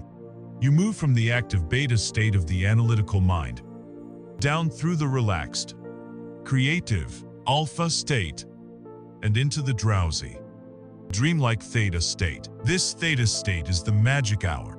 It is where the conscious mind, the great gatekeeper that analyzes and doubts everything, has gone offline. In this state, the door to the subconscious is wide open. The information you feed your mind during this period bypasses the critical faculty and soaks directly into the fertile soil of your subconscious. This is the ultimate time for reprogramming. You can use this time by listening to audio recordings of your chosen affirmations, or by using subliminal audio tracks, where positive messages are embedded beneath soothing music, designed to be absorbed without conscious effort. You can even listen to audiobooks on the very subjects you wish to embody. Listening to a book about wealth consciousness as you drift off to sleep feeds your mind with empowering concepts and stories of abundance all night long. Nivel Goddess is a T.S. technique is a perfect application of this principle. By looping your feeling tone scene of the wish fulfilled as you fall asleep, you are ensuring your subconscious mind marinates in that successful reality for the next 8 hours. It is the most effortless and effective form of mental and emotional transformation available to you. The classic audiobook that serves as a foundational text for all these techniques is The Power of Your Subconscious Mind by Dr. Joseph Murphy, published in 1963. This book is a remarkable collection of stories and principles that demonstrate the awesome, creative power of this hidden part of ourselves. Dr. Murphy, through his work as a minister and spiritual teacher, documented case after case of what could only be described as miracles. People who healed themselves of so-called terminal illnesses, people who turned poverty into great wealth, people who restored broken relationships, all by using simple, prayer-like techniques. But his prayers were not pleased to an external deity. They were clear, focused, feeling-toned instructions given with faith and expectancy to the creative intelligence of the subconscious mind. He taught that the subconscious has the power to heal the body and attract circumstances, but it does not argue. It only accepts what it is told with conviction. His work provides an undeniable testament to the fact that when you learn to speak the language of your deeper mind, you gain access to a power that can and will change your world. You are no longer a victim of your old programming. You are now equipped with a powerful toolkit to become the master programmer of your own mind through heartfelt affirmations, creative scripting, and intelligent use of your sleep state. You have the ability to systematically uninstall the viruses of fear, doubt, and limitation. You can now consciously install the upgraded operating system of love, confidence, abundance, and infinite potential. The work of the gardener is shifting. You have learned to identify and unearth the weeds. Now, with these tools in hand, you are becoming a true landscape artist, designing and planting a magnificent garden that will bloom into the beautiful reality you so richly deserve. And as this inner garden begins to flourish, there is one final practice, an outward expression of this inner state, that will act as a supercharger, a powerful fertilizer for all your good work. It is time to explore the transformative frequency of gratitude. You have diligently journeyed inward, becoming the conscious programmer of your reality. You have learned to speak the language of your deeper mind, planting new seeds of possibility in the fertile soil of your subconscious. Now, it is time to learn about the universal nutrient, the golden sunlight and sacred rain that will make these new seeds sprout with astonishing speed and vitality. This miraculous catalyst is not a complex technique or a secret doctrine. It is a state of being you already know, a frequency so powerful it can dissolve resistance, amplify your desires, and align you instantly with the very heart of the creative universe. This force is gratitude. We often treat gratitude as a mere social courtesy, a polite thank you said after receiving a gift. But true gratitude is not a word. It is a world. It is a profound, somatic feeling, a vibrational state of being that, when cultivated, becomes the single most powerful accelerator for a life of joy and abundance.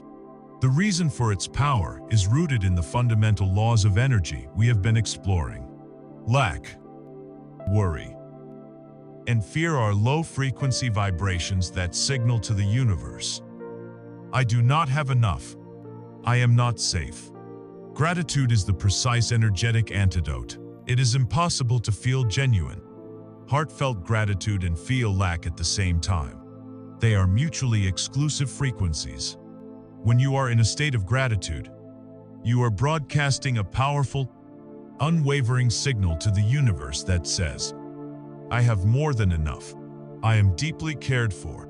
I am outrageously blessed. The universe, which is an impartial mirror to your dominant vibration, has no choice but to reflect this reality back to you, bringing you more and more experiences, people, and circumstances for which to be grateful. Gratitude is the ultimate state of receiving. It transforms you from a closed fist, begging for scraps, into an open heart, ready to receive the boundless generosity of life. Beyond this energetic principle, the practice of gratitude literally changes the way you see the world by reprogramming the filter in your brain. Within your brainstem is a bundle of nerves called the reticular activating system, or RAS. One of its primary jobs is to act as a gatekeeper for the billions of bits of information bombarding you every second. It filters out the unimportant and shows you only what it has been programmed to believe is relevant to you. If your dominant focus is on problems, bills, and what's wrong with the world, you are programming your RAS to be a problem-finding machine.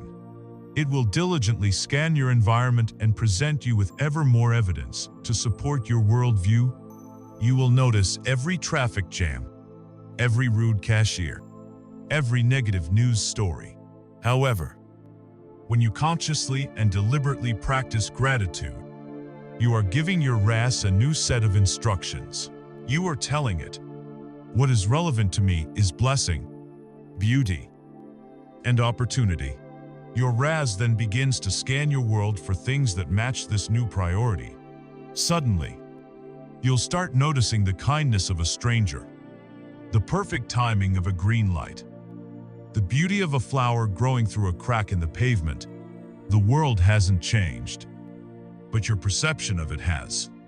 And since your perception is your reality, your entire world begins to transform before your eyes. You start to see the magic that was there all along. The true leap in mastering this frequency comes when you move from conditional gratitude to unconditional gratitude. Conditional gratitude is where most people live. I will be grateful when I get the promotion. I will be grateful when my health improves. I will be grateful when I find a partner. This is a transactional relationship with life. It is still rooted in a future event, which implies a present lack. Unconditional gratitude is the mark of a true creator. It is the ability to feel profoundly grateful right now, for no other reason than the fact that you are alive. It is a gratitude for the breath moving in and out of your lungs, a process that has continued flawlessly your entire life without your conscious effort. It is a gratitude for the heart that beats tirelessly within your chest. It is a gratitude for the simple existence of the sun, the sky, the earth beneath your feet, This state then expands to include gratitude for the very challenges you face. For the contrast that has brought you so much clarity, it is the ability to look back at a past hardship and say with sincerity, "Thank you for that experience. It was painful, but it taught me what I am made of. It showed me my own strength. It clarified my desires so powerfully that it led me to where I am now." This is not about pretending to enjoy pain. It is about having the wisdom to see the gift hidden within the struggle. When you can be grateful for the whole of your life, the good and the bad, you enter a state of profound trust and peace. You are no longer resisting any part of your journey. You are in complete alignment with the flow of life. And in that state of non-resistance, the universe can move mountains on your behalf to bring this powerful state from an abstract concept into a daily reality. We can turn to the wisdom in Rhonda Byrne's incredibly practical audiobook, The Magic. The entire book is a 28-day journey designed to immerse the listener in the practice of gratitude through simple, tangible exercises. These rituals are not chores. They are games you play with the universe. One of the most fundamental practices she suggests is a daily gratitude journal. At the beginning or end of your day, take a few moments to write down a list of 5 to 10 things you are genuinely grateful for. The key is to be specific and to write down why you are grateful. Don't just write, "I'm grateful for my family." Write, "I am so deeply grateful for my sister, because she always knows how to make me laugh even when I'm feeling down." The why is what generates the authentic feeling as you write and as you read your list back. Allow the warmth of that gratitude to fill your body. Another beautiful technique from The Magic is the use of a magic rock. Find a small, smooth stone, something that feels good in your hand. Place it by your bedside or carry it in your pocket. Your instruction is simple: every night before you sleep, hold the stone in your hand and think back through your day and find the best thing that happened. Hold that single, positive memory in your mind. Say the words, "Thank you for it," and feel the gratitude as you drift off to sleep. This ritual bookends your day with gratitude, ensuring you are programming your subconscious with positivity as you sleep. And it trains your mind to constantly be on the lookout for the day's highlight. These simple practices, when done consistently, begin to rewire your brain and retune your entire energetic being to the frequency of abundance, gratitude. Then is the grace note of creation. It is the feeling of home. It is the frequency that says all is well. And in saying so, makes it so. It is the great amplifier, taking all of your inner work, your focused thought, your vivid visualizations, your reprogrammed beliefs, and bathing them in a divine light that accelerates their growth. It is the final and most joyful alignment with the creative power of the universe. Now, having cultivated this powerful state of receiving, having aligned your energy so perfectly with your desires, a final, paradoxical piece of the puzzle presents itself. What is the last thing you must do after all this work? After you have focused, visualized, felt, and given thanks? The answer is the most graceful act of faith you can perform. It is the art of letting go. You have reached a sacred peak in your creative journey. You have learned to become the architect, drawing the blueprint of your desires with focused thought. You have become the alchemist, breathing life into that blueprint with the fire of pure feeling. You have become the receiver, tuning your entire being to the frequency of fulfillment through the grace of gratitude. You have done the work. The order has been placed with the universe, charged with emotion, and confirmed with thanks. And now, you stand at the threshold of the final, most graceful, and most paradoxical act of creation. After all this intense focus, the final instruction is to release it. After holding on with such loving intention, the final step is to open your hand and let it go. This is the paradox of detachment, the ultimate demonstration of faith that separates the master creator from the anxious novice. The human ego, with its deep-seated need for control, finds this concept terrifying. Its motto is, if I want something done, I have to make it happen. It wants to manage the process, oversee the details, and dictate the timeline. When you hold on to your desire with this white-knuckled grip of the ego, you are not demonstrating your commitment. You are broadcasting your doubt. This tight, controlling energy, this feeling of "I need this to happen," is what we can call the energy of neediness. It is a vibration rooted in fear. The fear that if you let go, it won't manifest. And what is fear? It is a low-frequency, contracted state. It is the energetic opposite of the high-frequency, expansive state of trust, joy, and receiving. You cannot be in a state of desperate need and a state of grateful receiving at the same time. The frequencies cancel each other out. Your neediness, your attachment to the outcome, effectively puts a force field around your desire, repelling its very manifestation. Imagine trying to catch a butterfly. If you lunge at it with a desperate need to capture it, its frantic energy will make it dart away. But if you sit still in a meadow, in a state of peaceful appreciation for the beauty around you, the butterfly is far more likely to come and land gently on your shoulder. Your desires are like that butterfly. They are drawn to your peace, not your desperation. This is where you must learn to distinguish between clear intention and anxious attachment. Intention is the calm, focused architect. It sets the vision and trusts the process.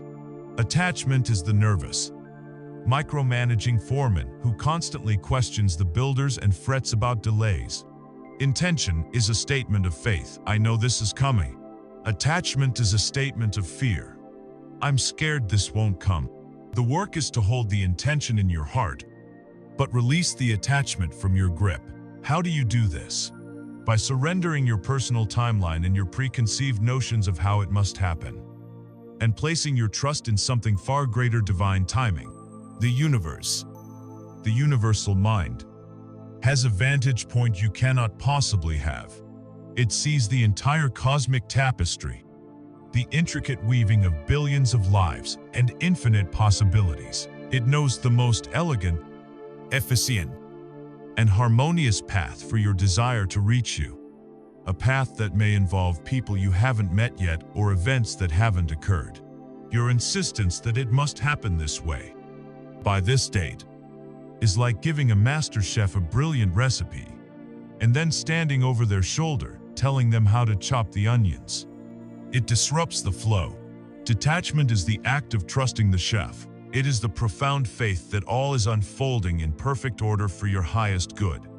Think of it like ordering a package from a trusted online retailer. You browse. You choose exactly what you want. Intention.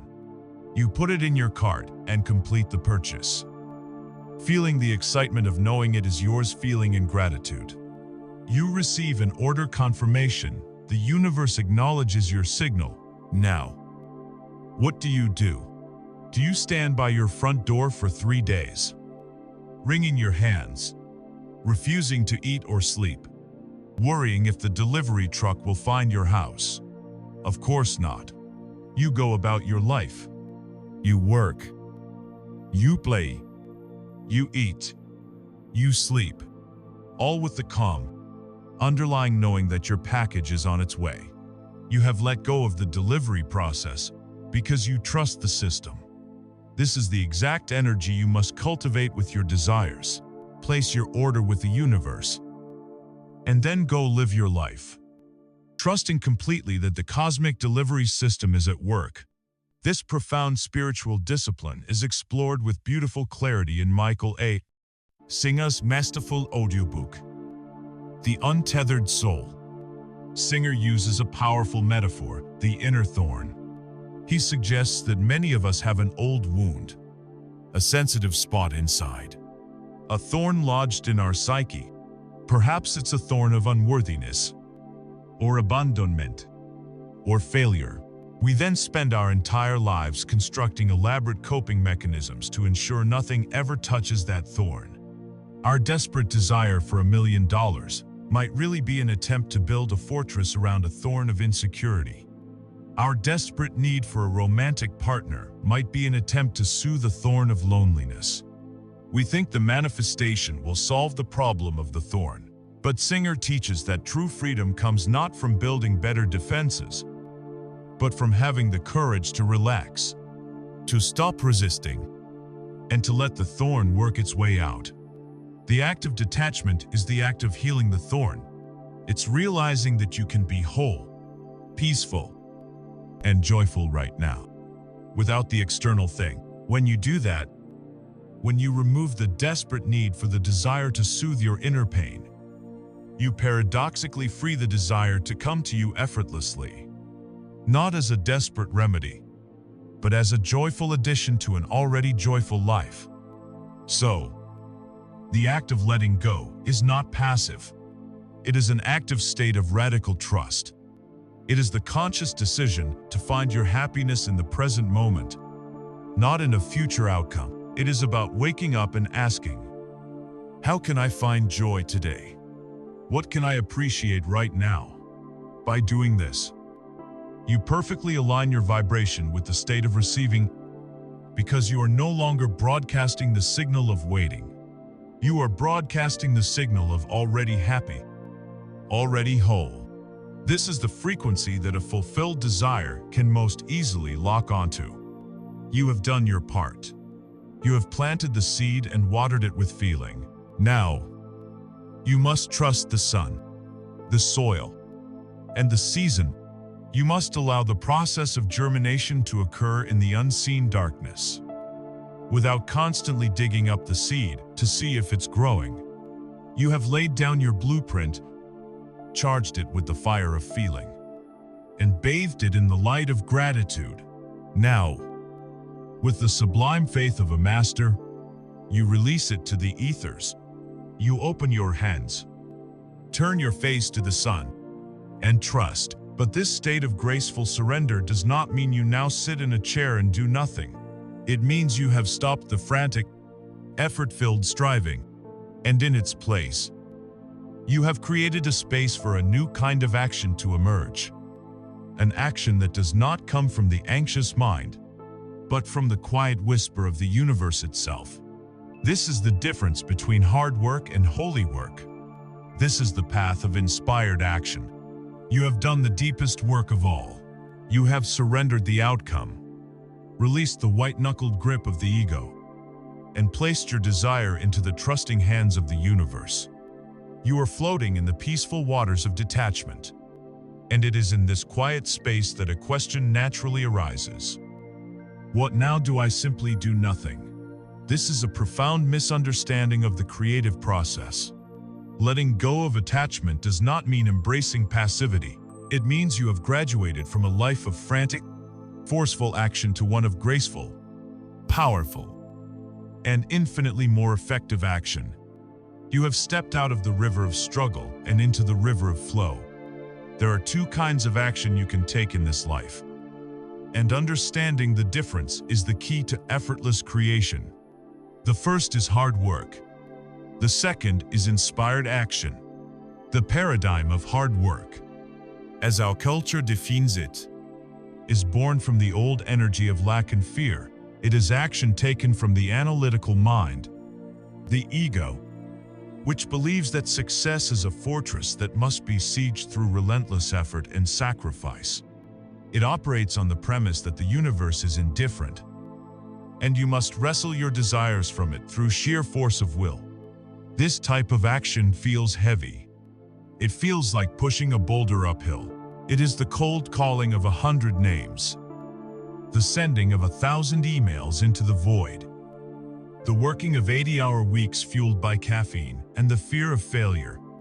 When you act from this space, your jaw is clenched, your shoulders are tight, your energy is draining away with every step. The motivation behind this hard work is control. It is a deep-seated lack of trust in the process. It's the belief that, if I don't make this happen, it won't happen. While this path can sometimes yield results, the cost is enormous burnout, exhaustion, and the perpetual feeling that you are fighting a battle against the world. It is an action taken while paddling furiously upstream, against the current of your own well-being. Now, consider a new way. Consider the way of inspired action.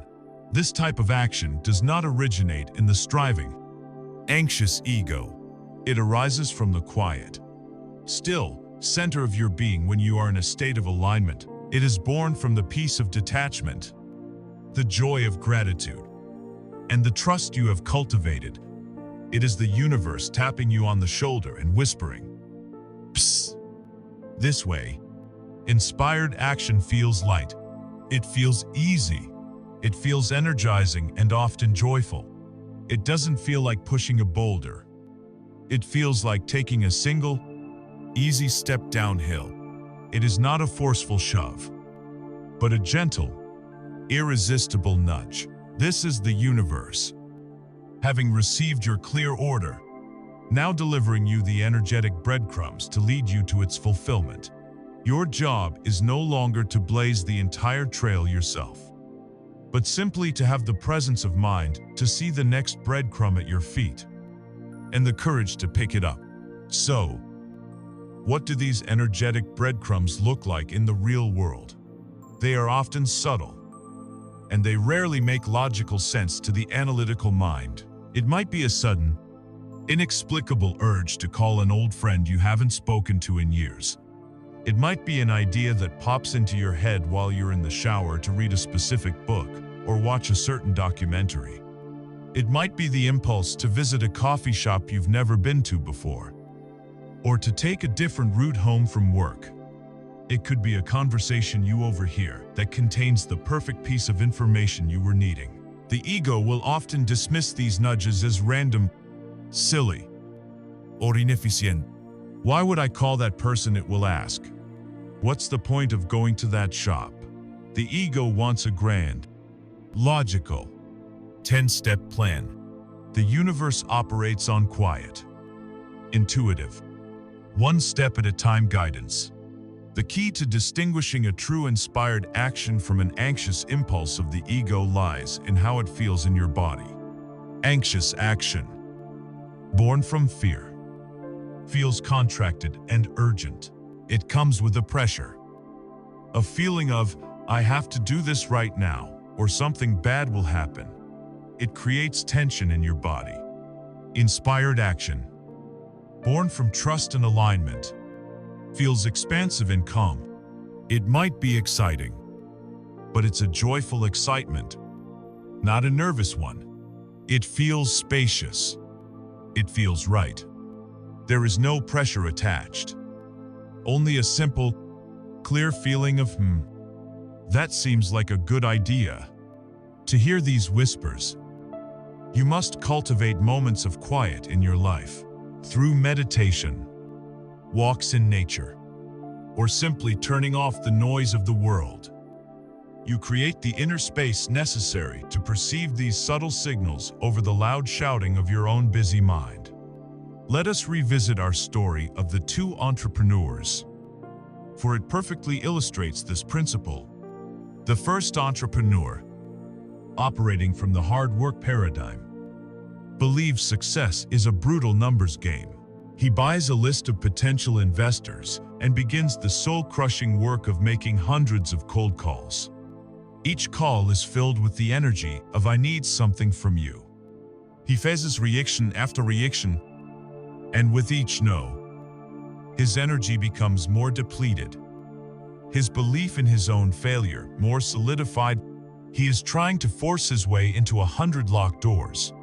The second entrepreneur has done her inner work. She has created her vision, felt it, expressed gratitude, and then let it go, trusting the universe to handle the details.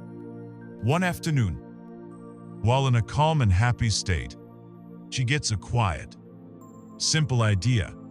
I feel like going to that small art gallery opening tonight. Her logical mind might argue, what's the point? You need to be working on your business plan. But the idea feels light and fun. So she trusts the nudge. At the gallery, she isn't networking or looking for anyone. She is simply enjoying the art. She strikes up a natural conversation with a woman next to her about a painting. They connect. As they talk, she learns the woman is a retired executive who now mentors and invests in exactly the kind of startup she is creating. The connection is effortless. The door wasn't locked. It was standing wide open, waiting for her. She didn't have to find the opportunity. She was led to it because she was willing to follow the breadcrumb. This is the new paradigm of action. Your work is not to make things happen. Your work is to align your energy, to get into a state of feeling good, and then to listen. Listen for the whispers, watch for the breadcrumbs, and have the gentle courage to follow them, even when they don't make logical sense. Each inspired action you take is a vote of trust in the universe. It is a statement that says, I believe you are guiding me, and the more you trust and follow, the clearer and more frequent the guidance becomes. You begin to co-create with the universe in a beautiful, effortless dance. Life ceases to be a struggle and begins to feel like a magical adventure. And as you walk this path of inspired action, you will start to notice something truly extraordinary. The world will begin to speak to you in a language of uncanny coincidence and meaningful chance encounters. You are about to enter the world of synchronicity as you begin to walk the path of inspired action, trusting the gentle nudges of your intuition. Something magical begins to happen. The fabric of reality starts to feel different. It becomes thinner, more pliable, more responsive. You begin to experience moments of uncanny coincidence.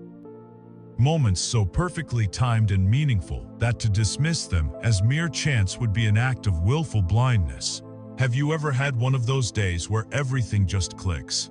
You think of an old friend, and moments later, their name lights up your phone. You're wrestling with a problem, and the answer seems to fall into your lap from a line in a song on the radio or a book you randomly open.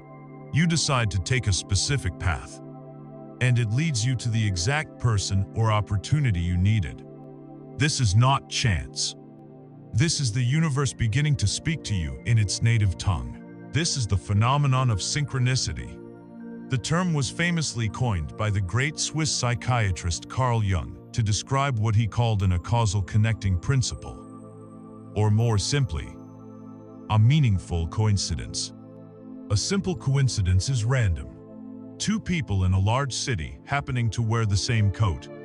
A synchronicity is a coincidence charged with meaning, a personal and significant resonance that speaks directly to your current life situation.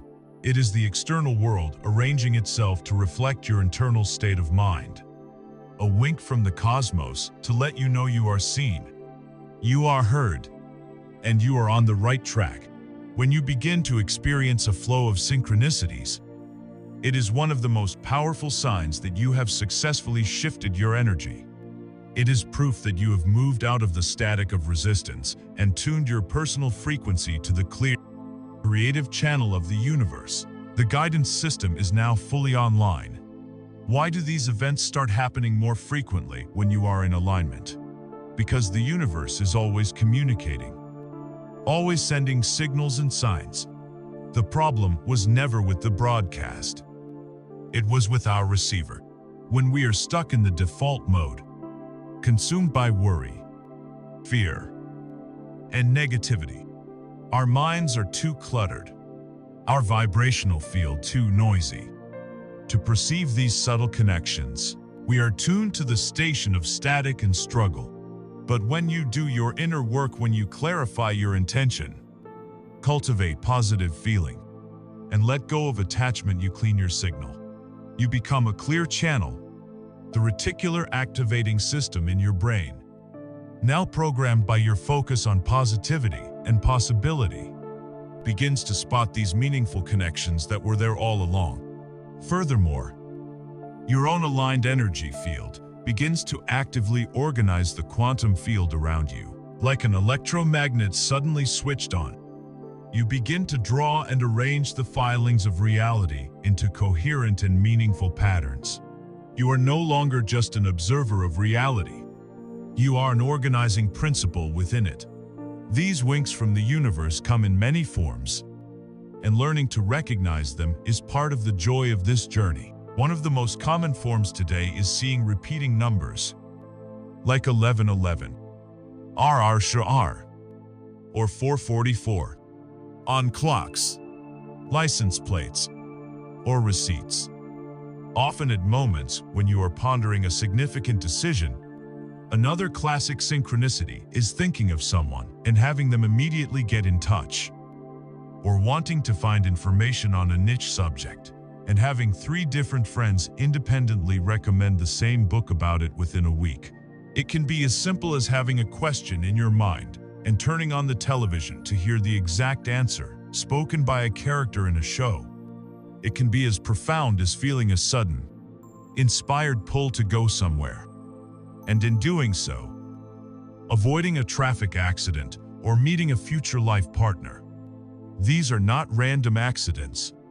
They are trail markers, placed on your path by a loving and intelligent universe to guide you home. So, what is the correct response when you experience a synchronicity? The ego mind immediately wants to dissect it, to find a rigid, logical meaning. What does 1111 mean? It demands. This is the wrong approach. Trying to create a fixed dictionary of signs pulls you back into the analytical mind and out of the intuitive flow. The first and most important response is to simply acknowledge it with a feeling of gentle awe and gratitude. A simple, internal ah. There you are. Thank you. Is perfect. See it not as a complex puzzle to be solved, but as a simple confirmation. The primary message of almost all synchronicity is this: yes, you are on the right path. Keep going. I am with you. It is the universe's way of giving you a thumbs up, of affirming that your energy is aligned and your recent choices or thoughts are in harmony with your highest good. Pay attention to the context. What were you thinking about or feeling just before the synchronicity occurred? That is often where the specific message lies. If you were doubting your ability to start a new business and you suddenly see 3 separate signs related to your idea, that is a powerful cosmic green light to fully immerse yourself in a world built upon this principle. There is no better guide than James Redfield's classic adventure story, the audiobook The Celestine Prophecy. The entire novel is a narrative exploration of synchronicity. The protagonist is an ordinary man who finds himself on a quest in Peru to uncover an ancient manuscript that reveals 9 key insights into human spiritual evolution. The entire plot is driven by him learning to notice and follow the flow of mysterious coincidences. He learns that to find the next piece of the puzzle, he must first get into a state of appreciating the beauty around him, which raises his energy, and then ask the right question. The answer will then appear as a daydream, an intuitive thought, or a synchronistic encounter with the exact right person at the exact right moment. The book frames life as a thrilling spiritual adventure, where the goal is to raise your personal energy so you can perceive and follow these synchronicities, which will inevitably lead you to your personal destiny. Listening to this story is like taking a training course in how to live a synchronistic life. Ultimately, energy flows. Where attention goes applies perfectly to the phenomenon of synchronicity itself. The more you pay attention to these meaningful coincidences, the more you acknowledge them with gratitude and wonder, the more of them the universe will send you. You are signaling to the universe. I love this game of call and response. I am listening. Keep the clues coming. You enter into a beautiful feedback loop, a delightful dance of guidance and trust.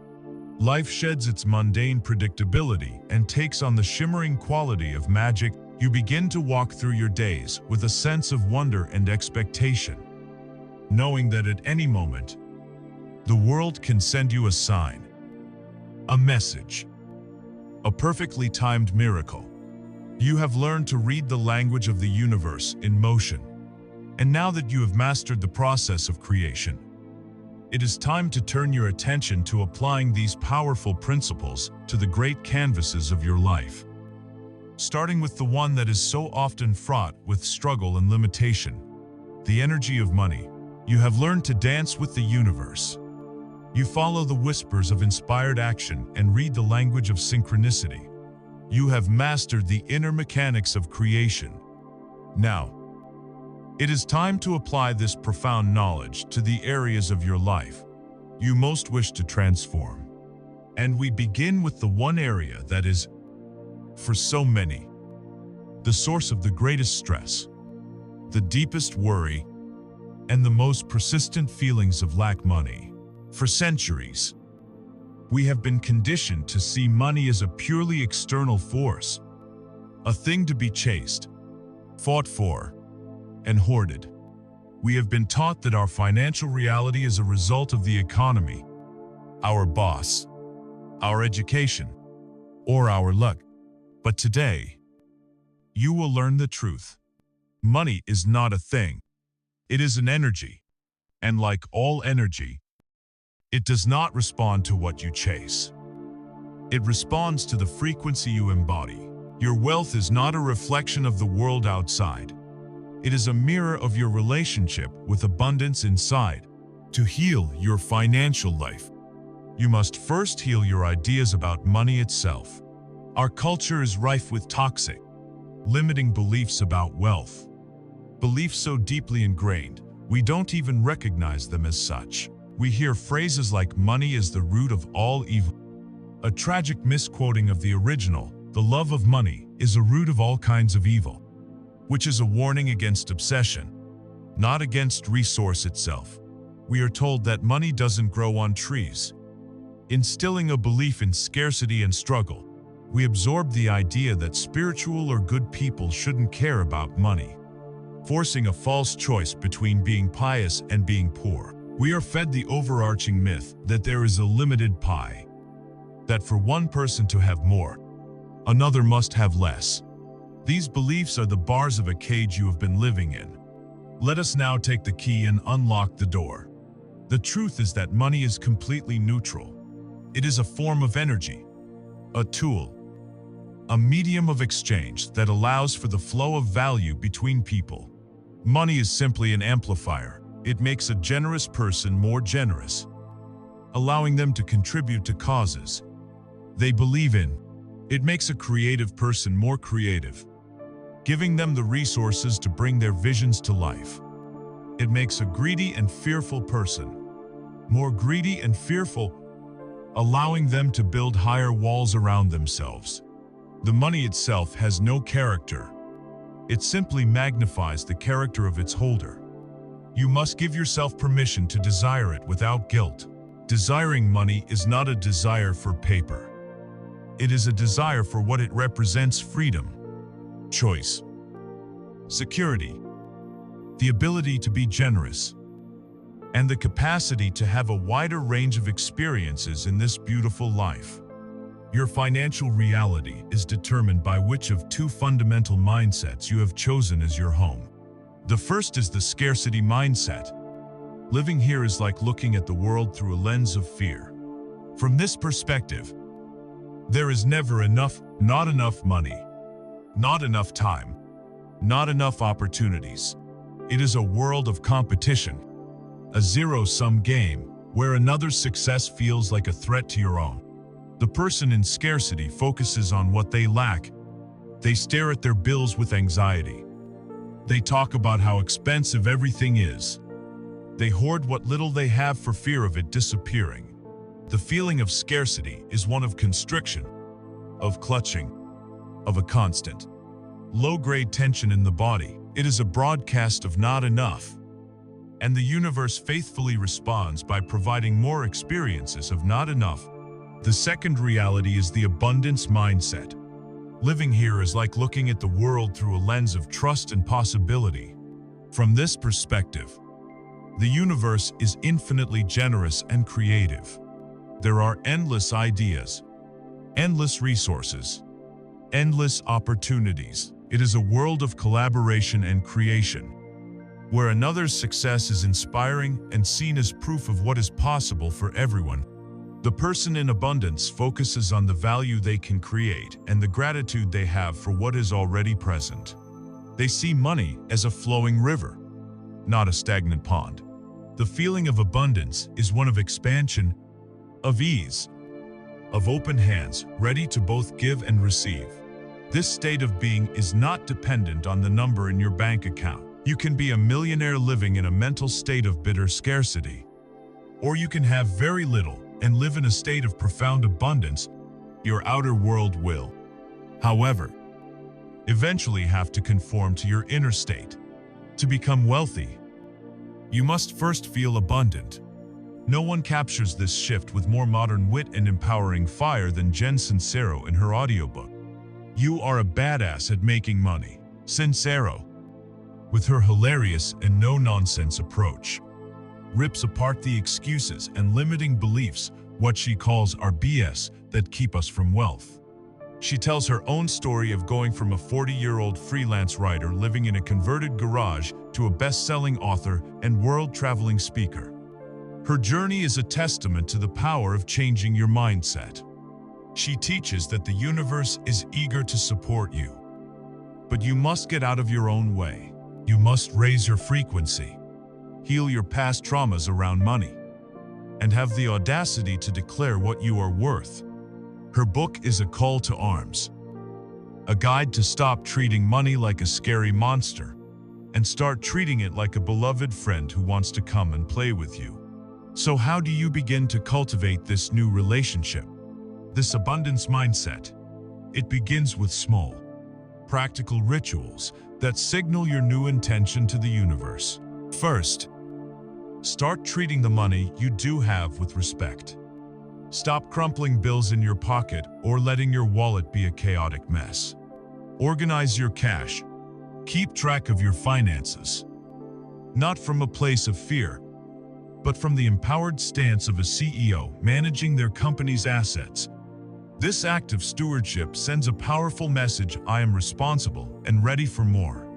Second, change your relationship with bills. When a bill arrives, instead of feeling that familiar drop in your stomach, take a different approach. Hold the bill in your hand and say, I am so grateful for the service. This represents the electricity that lights my home, the water that nourishes my body. I bless this money with love as it flows out, and I know it will return to me multiplied. You are transforming an act of perceived loss into an act of circulation and gratitude. Third, find joy in the flow. When you buy your morning coffee or your groceries, do so with a happy heart. Feel genuine gratitude for the product or service you are receiving. Feel good that your money is supporting the livelihood of the barista, the farmer, the shop owner. See yourself as a vital part of a grand, flowing river of abundance. The more joy you feel in circulation, the more the river will flow to and through you. And finally, begin to act as if. This doesn't mean being reckless. It means making choices from a place of abundance, not lack.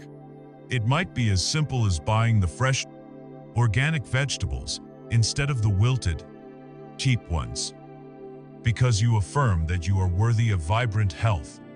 It might mean investing in a course to improve your skills, trusting that the investment will pay for itself. Start being the wealthy, abundant version of yourself now, in your decisions and in your energy. Healing your financial life is an inside job. It is about untangling your self-worth from your net worth. It is about dismantling the old programs of scarcity and fear, and installing a new, powerful belief that you are a worthy and capable creator, living in a generous and abundant universe. Your focus must shift from chasing money to creating value and embodying gratitude. Align your energy with the frequency of wealth, which is freedom, joy, and security, and you will find that money, the energy, will naturally be drawn to you. And just as your internal energy and beliefs are the primary architects of your financial health, you will now discover that they are the undisputed masters of your physical well-being. You have learned to align your energy with the flow of abundance, to heal your relationship with the energy of money. Now, we turn our attention from your bank account to your biology, from your net worth to your network of cells. We turn to the most intimate and immediate physical creation you will ever inhabit, your body. For too long, we have been taught to view our bodies as biological machines, intricate but ultimately mindless collections of parts that are prone to breaking down, vulnerable to attack from the outside world, and subject to the unchangeable tyranny of our genetic inheritance. Today, we discard this disempowering model. We will come to understand the body for what it truly is: a magnificent, intelligent, and fluid field of energy. A holographic projection of your consciousness that is constantly listening, constantly adapting, and faithfully responding to the quality of your every thought and emotion. Your body is a chemical symphony, and your mind is the conductor. Every thought you think, every emotion you feel, releases a cascade of chemicals that acts as an instruction to your 50 trillion cells. Consider the state of stress. When your mind is preoccupied with worry, fear, anger, or anxiety, the emotions of the default mode, your brain perceives a threat. It doesn't know the difference between a charging lion and a looping thought about an unpaid bill. In response, it floods your system with powerful stress hormones like cortisol and adrenaline. This is the fight-or-flight response. It's a brilliant short-term survival mechanism. Your blood is redirected from your internal organs to your limbs. Your heart rate increases, and your senses sharpen. But your body pays a price. To fuel this emergency response, it shuts down all non-essential long-term projects. This includes your immune system, your digestive system, and the growth and repair of your cells.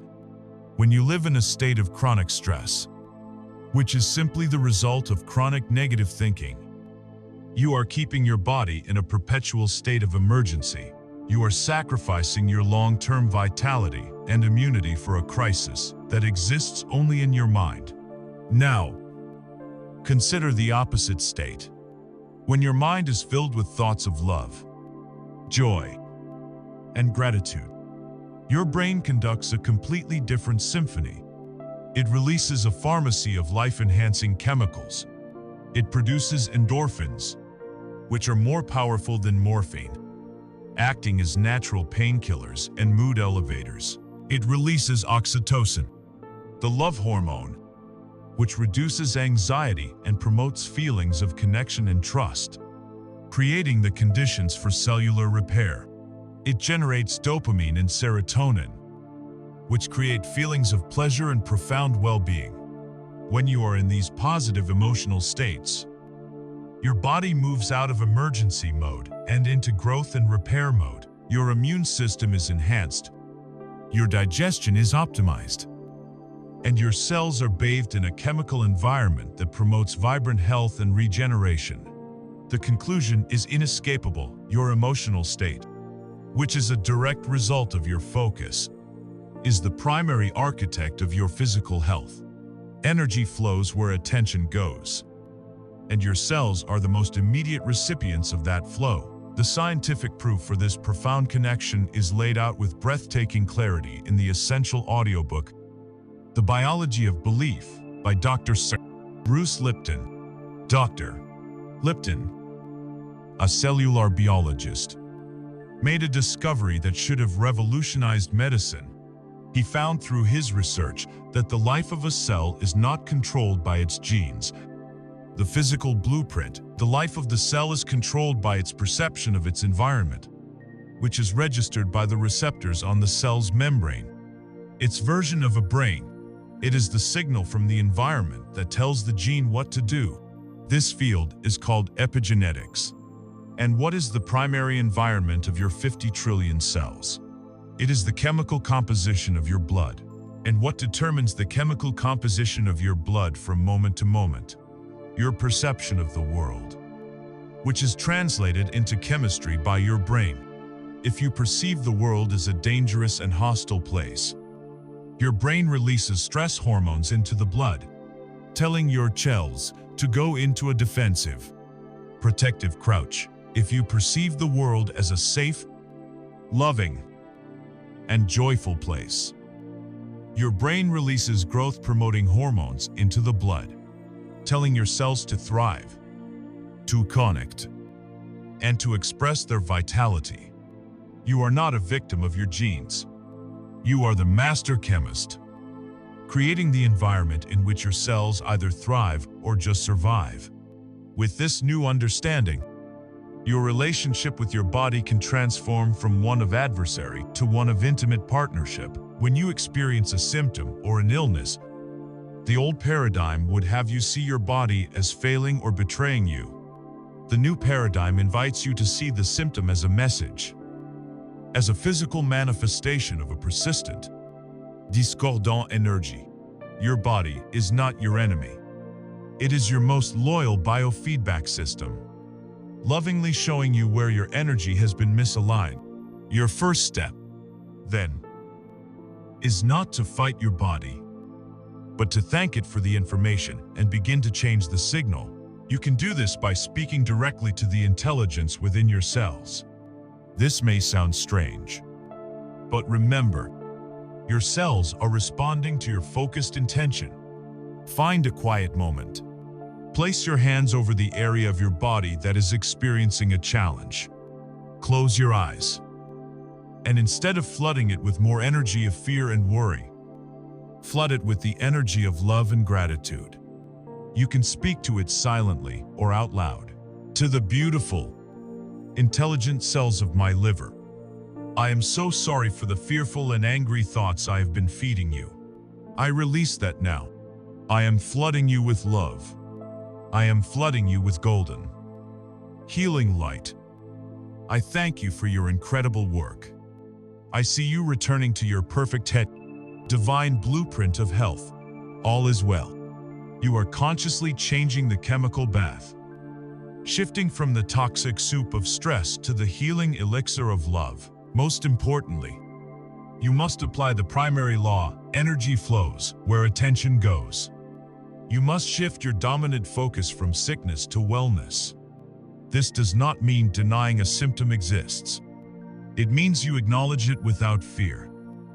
And then you immediately and deliberately pivot your attention to your desired outcome. If you have a diagnosis, you must stop identifying yourself with it. You are not your diagnosis. You are a conscious creator who is temporarily experiencing a set of symptoms. Spend your time and energy imagining, visualizing, and feeling what it is like to be perfectly healthy. Feel the freedom of movement in your body. See yourself in your mind's eye, running, hiking, dancing, playing with your children, full of boundless energy. Feel the deep, peaceful hum of a body in perfect balance. When you obsess over your symptoms, research your illness for hours, and talk constantly about your pain, you are pouring your powerful, creative life force energy directly into the illness. You are nourishing the very thing you wish to release. When you shift your focus to the state of vibrant health, you withdraw your energy from the illness and begin to nourish the reality of wellness instead. Your body is the most incredible creation in the universe. It is a self-healing organism of unimaginable intelligence. Your only job is to provide it with the energetic environment it needs to do its miraculous work. By choosing thoughts of love over thoughts of fear, by focusing on the feeling of vitality instead of the feeling of sickness, You become a partner in your own healing, a co-creator of your own well-being. You are the conductor of your chemical symphony. You are the gardener of your cellular garden. You are the ultimate authority on your own health. We have now applied these profound principles to the flow of your finances and the vitality of your physical body. But there is a third, crucial area of life where our energetic broadcast has the most immediate and profound impact: the intricate, beautiful, and often challenging dance of human connection. It is time now to explore how the energy you radiate shapes the magnetism of your heart. We have journeyed through the energetic landscapes of our finances and our physical health, learning to command these forces from the inside out. Now we arrive at the most intricate and rewarding domain of all, the realm of the heart. More than wealth, more than even physical vitality, it is the quality of our connections with others that brings the greatest joy and the deepest meaning to our lives. Yet for so many, the world of relationships is a source of profound confusion, pain, and longing. We search for the one. We try to fix our partners. We mourn the love that has been lost, all while feeling like we are navigating a minefield of misunderstanding and heartbreak. The paradigm shift we must make is this: you do not find a soulful relationship. You generate it. Your relational world is a perfect, holographic mirror, reflecting back to you the exact quality of the relationship you have with yourself. Your heart is a powerful magnet, and its polarity is determined by your own dominant frequency. The fundamental law of like attracts like is never more immediate or more obvious than in our relationships. You are a broadcasting tower, and the people who enter your life are the ones who are tuned to your station. This is not a judgment. It is a law of vibrational physics. If your core, subconscious frequency is one of unworthiness, if you carry a deep-seated belief that you are not enough, you will invariably attract partners and friends who confirm this belief. They may be critical. They may be dismissive. They may be unavailable. They are simply acting out the script that your own energy has handed them. Conversely, if your dominant frequency is one of fear and mistrust, believing that people will ultimately betray you, you will magnetically draw to you those who are untrustworthy, fulfilling your own prophecy. On the other hand, if you have cultivated a state of genuine self-love, of wholeness, of knowing that you are complete and happy on your own, you will broadcast this powerful signal of sovereignty. You will then attract a partner who is also whole and sovereign, someone who is drawn to you not to fill a void or to fix a wound, but to share in your completeness and to celebrate your light. To change who you attract, you must first change the signal you are sending. This begins by radically shifting how you define what you are looking for. Most people approach finding a partner with a mental checklist, a list of external attributes created by the ego. He must be this tall. She must have this job. They must have this sense of humor, this type of body, this level of education. While preferences are natural, this checklist approach is superficial and often leads to disappointment. It is like trying to order a gourmet meal by only describing the color of the plate it will be served on. You are focusing on the container, not the content. The work of the conscious creator is to throw away the checklist and create a new list, a list of feelings. Ask yourself a deeper question. How do I want to feel in my ideal relationship? Sit quietly and truly marinate in this question. Perhaps the words that come to you are, I want to feel safe. I want to feel cherished. I want to feel intellectually stimulated and playful. I want to feel deeply understood and seen for who I truly am. I want to feel free to be my authentic self without judgment. This is a list that comes from the soul, not the ego. By focusing on these desired feeling states, you create a far more powerful and accurate vibrational beacon. You are sending out the signal for the essence of the connection, not the superficial packet. And you may be surprised to find that the person who arrives and makes you feel this exact way looks nothing like your old checklist and is a far more perfect match than you could have ever logically conceived. This leads us to the ultimate secret of attracting soulful love, a truth so simple and so profound it can end your search forever. You must become the person you are looking for. You must embody the very qualities you wish to attract in another. If you desire a partner who is unconditionally loving, you must first learn to give unconditional love to yourself, forgiving your own flaws and celebrating your own being. If you want a partner who is honest and trustworthy, you must become a model of impeccable integrity in your own life. If you crave a relationship filled with joy, passion, and adventure, you must stop waiting for someone to bring you those things and start cultivating them for yourself. Right now, the journey is not about finding your other half, for you are not half. The journey is about becoming so whole, so filled with your own love and happiness, that your cup overflows. A partner then arrives not out of need, but as a joyful reflection of the love you have already become. The search ends when you realize you were the one you were looking for all along. This profound spiritual wisdom is the very essence of Don Miguel Ruiz's classic audiobook, The Mastery of Love. Drawing on the ancient Toltec tradition, Ruiz paints a powerful picture of how humans create their own suffering in relationships. He uses the metaphor of an emotional kitchen. Each of us has a kitchen in our mind, capable of creating the most delicious food, which is love.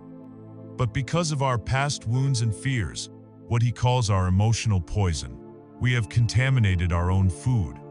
We then go to another person and say, "I will give you my food if you give me yours."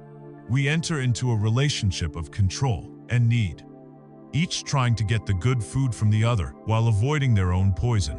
We inevitably get sick from their poison, and they from ours, and we blame each other for the suffering. The mastery of love, Ruiz teaches, is the act of healing yourself.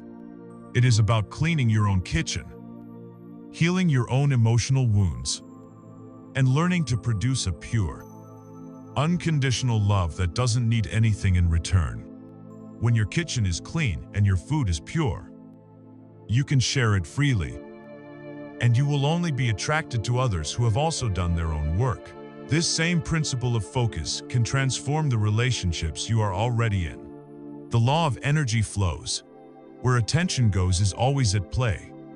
If you are in a partnership and you consistently focus your attention on your partner's flaws, the things they don't do, the ways they annoy you, their past mistakes, you are actively pouring your creative energy into those negative aspects. You are magnifying them and ensuring you will experience more of them. The relationship will feel like a constant struggle. The conscious choice is to pivot, acknowledge that no one is perfect, and then deliberately shift your attention to what you love and appreciate about that person. What first made you fall in love with them? What are their hidden strengths? What small kindnesses do they do that you've been taking for granted? Make a mental or physical list.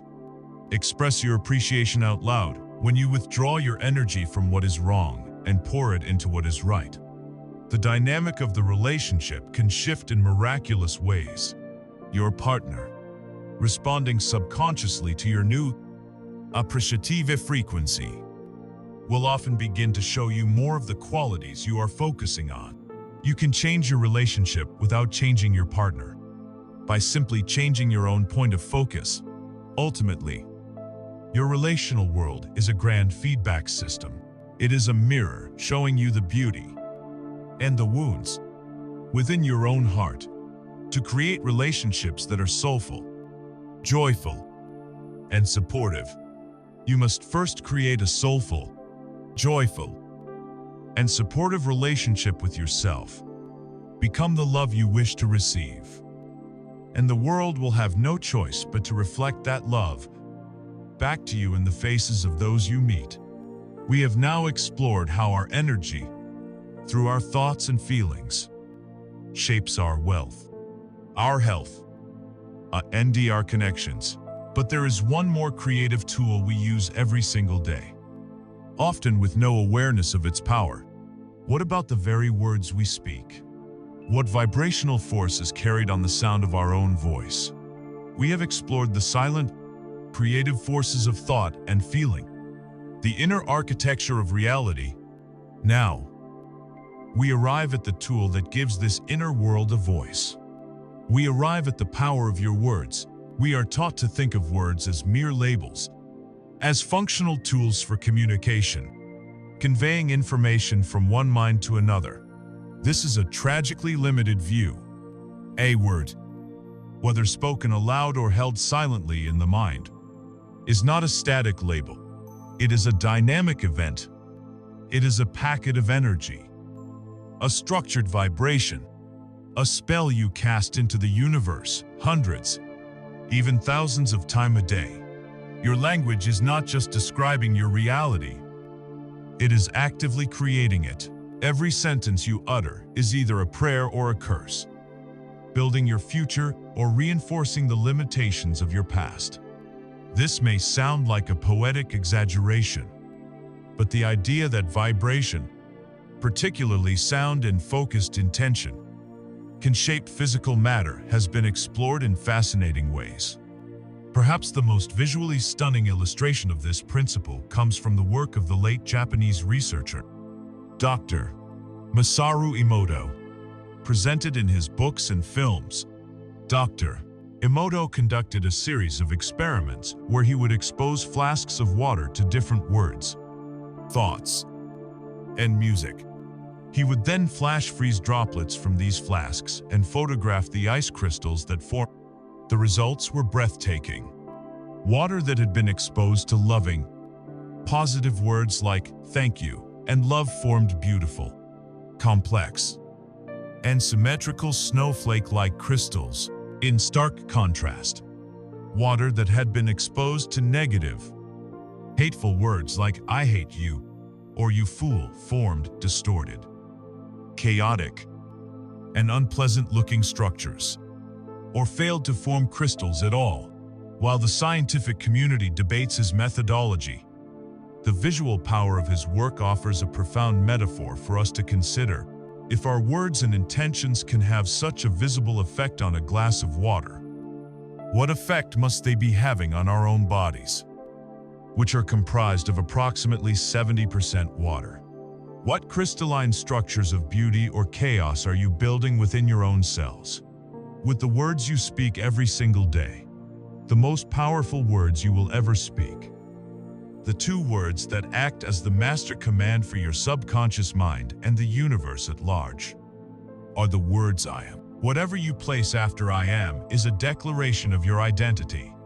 It is not a wish. It is a statement of being. Your subconscious mind, which has no sense of humor and takes everything you say literally, hears I am and treats it as a direct order. The universe hears I am and treats it as your chosen reality, which it then rushes to reflect back to you. We use these powerful words with a shocking lack of awareness. We say casually, oh, I am so broke. I am always tired. I am just not good with technology. We treat these as simple descriptions of our current state. But in the energetic reality, they are powerful affirmations. You are commanding your reality to continue manifesting the experience of being broke, tired, and incompetent. You are casting a spell of limitation upon yourself. The conscious creator learns to treat the words I am with the respect and reverence they deserve. They become the sacred gatekeepers of their own identity.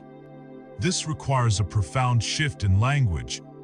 Instead of I am broke, the pivot is to I am in the process of mastering my finances and welcoming abundance. Instead of I am sick, the declaration becomes I am a being of vibrant health, and my body is healing itself perfectly. Notice the power in this shift. You are not denying the current circumstance. You are declaring the new reality you are stepping into. You are using your words to paint a picture of your future and command it into being. Begin to monitor your I ams.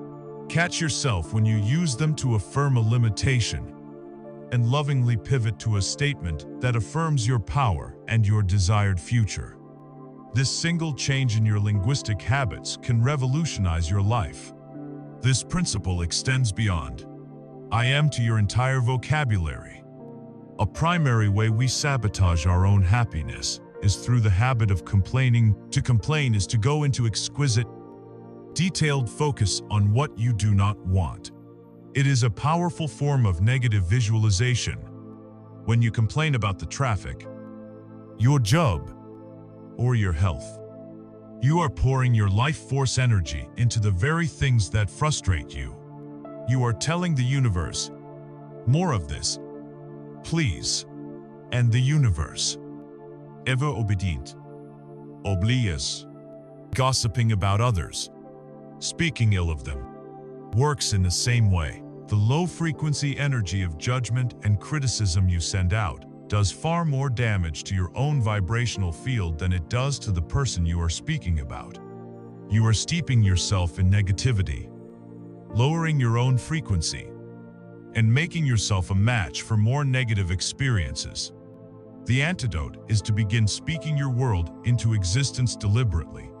Start talking about your life as you want it to be. This isn't about being deceptive. It's about being creative. If a friend asks how you are, instead of launching into a list of your problems, try saying, you know, things are really starting to align for me. I'm feeling a lot of excitement about what's coming. You are setting a tone, casting a spell of positive expectation. Talk about your dreams and desires not as distant fantasies, but as projects that are currently underway. When you speak of your goals with certainty and passion, you enroll others in your vision, and you signal to the universe that you are serious. You shift from a language of lack and longing, I wish I had, to a language of creation and presence, I am so excited to be creating. This understanding of the creative power of the word is not a New Age invention. It is a golden thread woven through virtually every ancient spiritual tradition on earth. The opening of the Gospel of John in the Christian Bible declares, in the beginning was the Word, and the Word was with God, and the Word was God. This is a profound mystical statement that creation itself is a linguistic event. A divine utteranze. In the Hindu tradition, the sacred sound Aum or Om is considered to be the primordial vibration from which the entire manifest universe arose. Chanting this mantra is an attempt to align one's own energy with that original creative sound. The use of mantras in Buddhism and other paths is based on this same principle, that the repetition of sacred sounds can purify the mind and transform one's reality.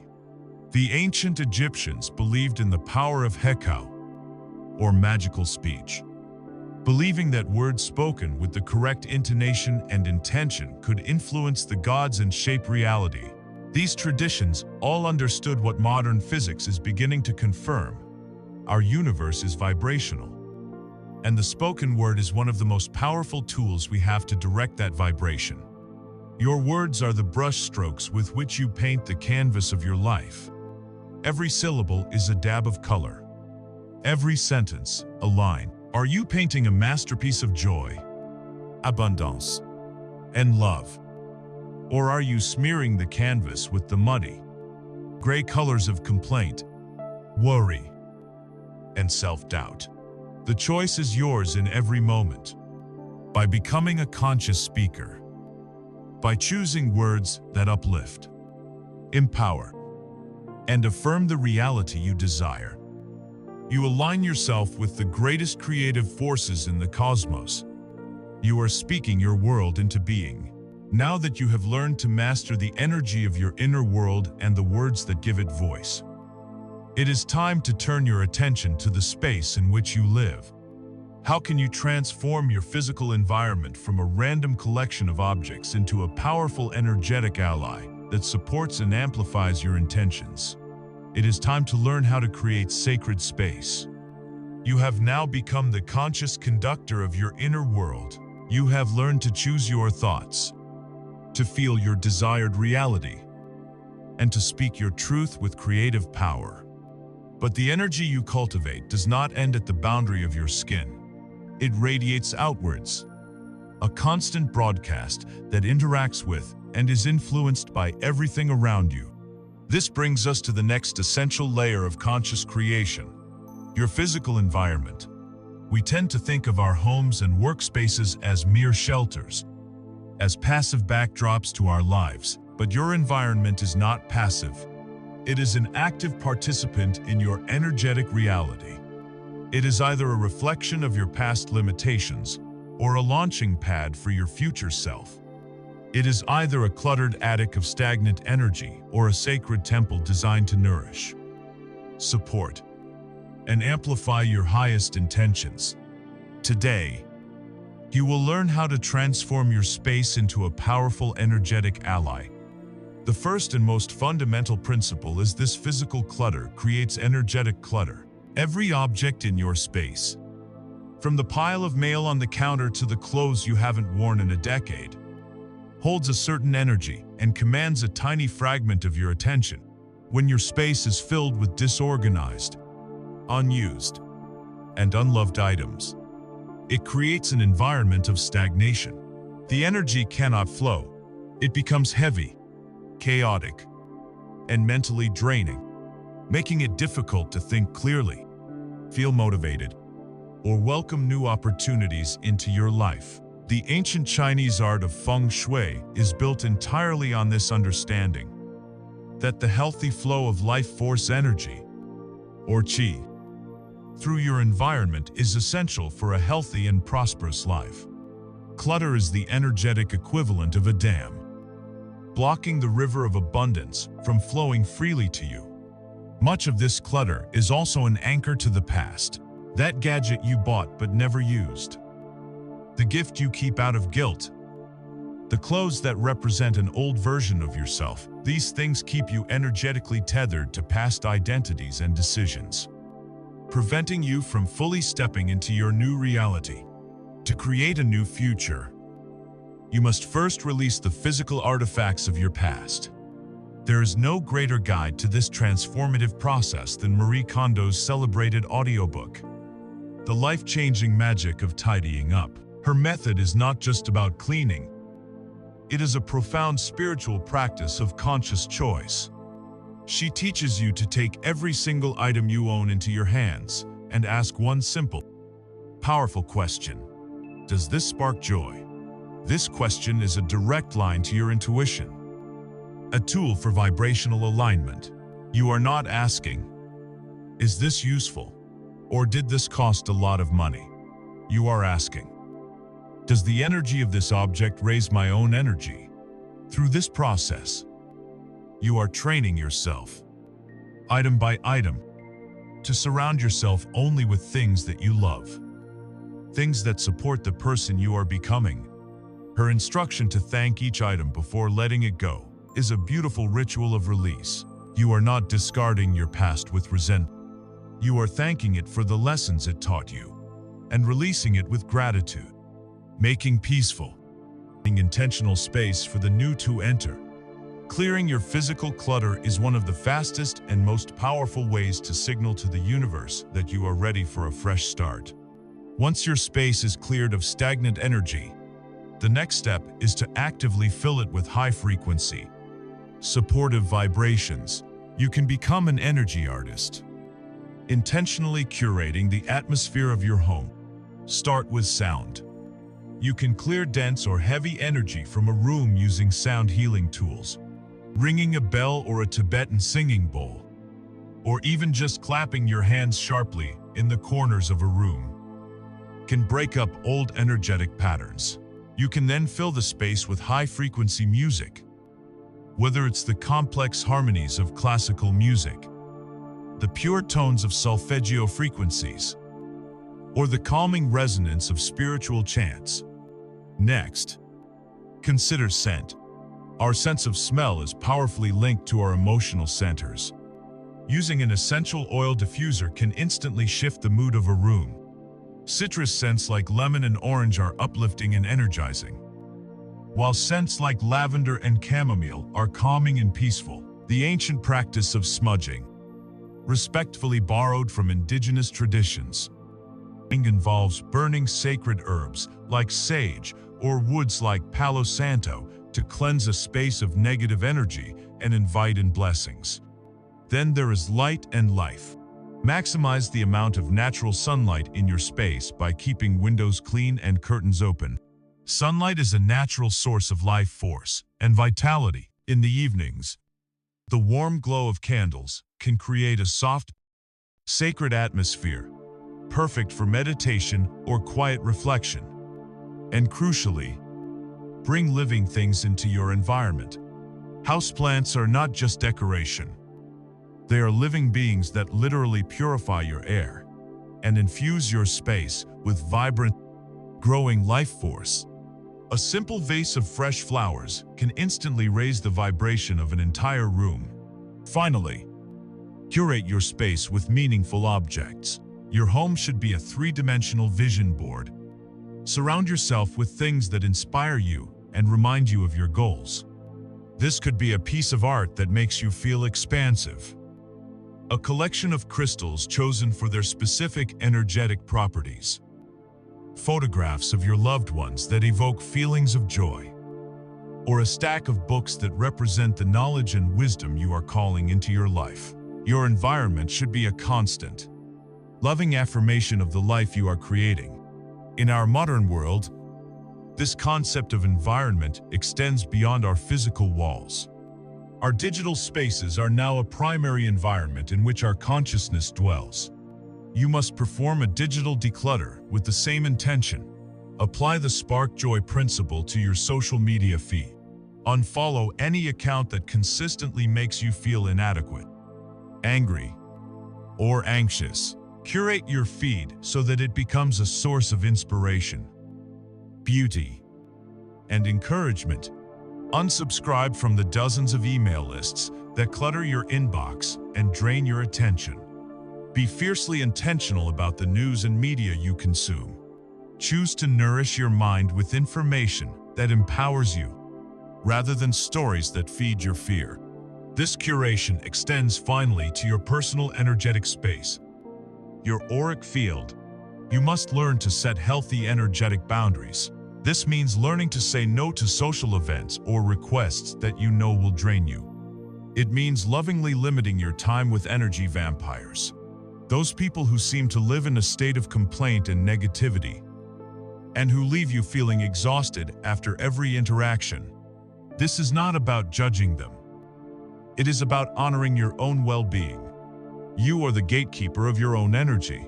By choosing to surround yourself with people who uplift, support, and inspire you, you create a powerful social and energetic incubator for your own growth. Your environment, in all its forms, is your co-creator.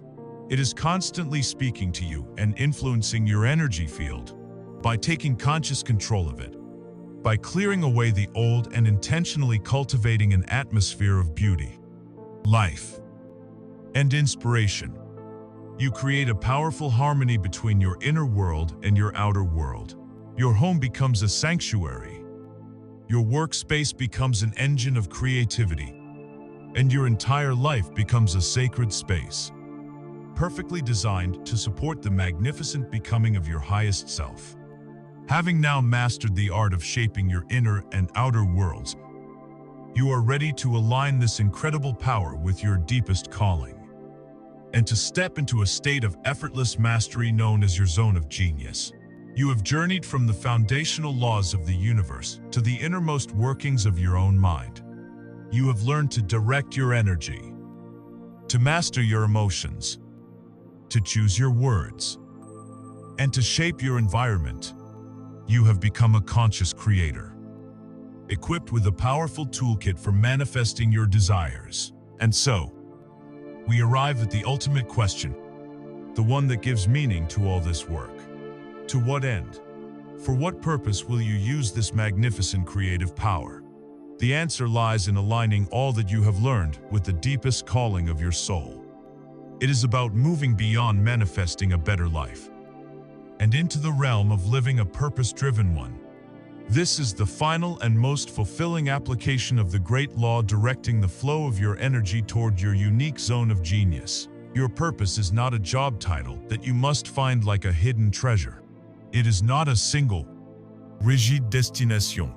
Think of it, rather, as a direction, a flavor, a unique energetic signature that you are here to express. It is the intersection of your greatest talents and your deepest passions, offered in service to the world in a way that only you can. The clues to this purpose are not hidden in the outside world.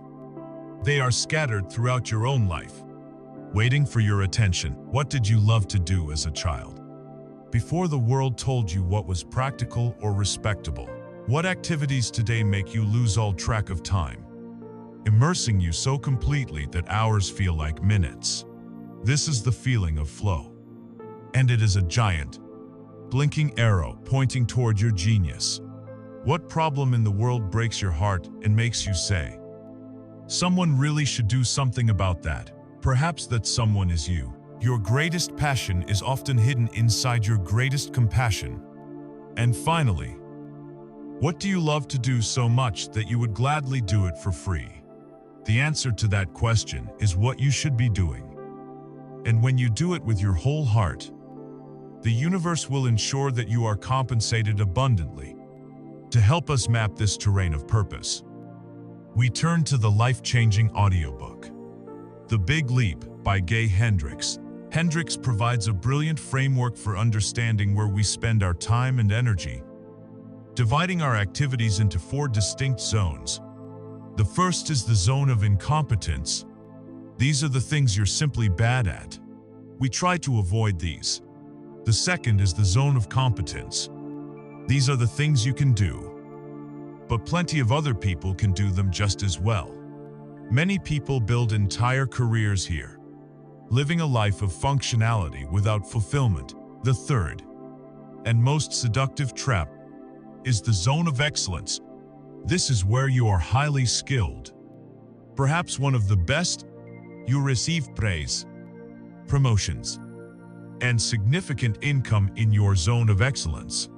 It is comfortable. It is successful by all conventional standards. But it is not your genius. And living here, over time, will slowly drain your life force. Because deep down, your soul knows it is not answering its highest call. And then, there is the fourth zone, the sacred space, the zone of genius. This is the activity that you are uniquely built for. It is the expression of your innate, God-given talent.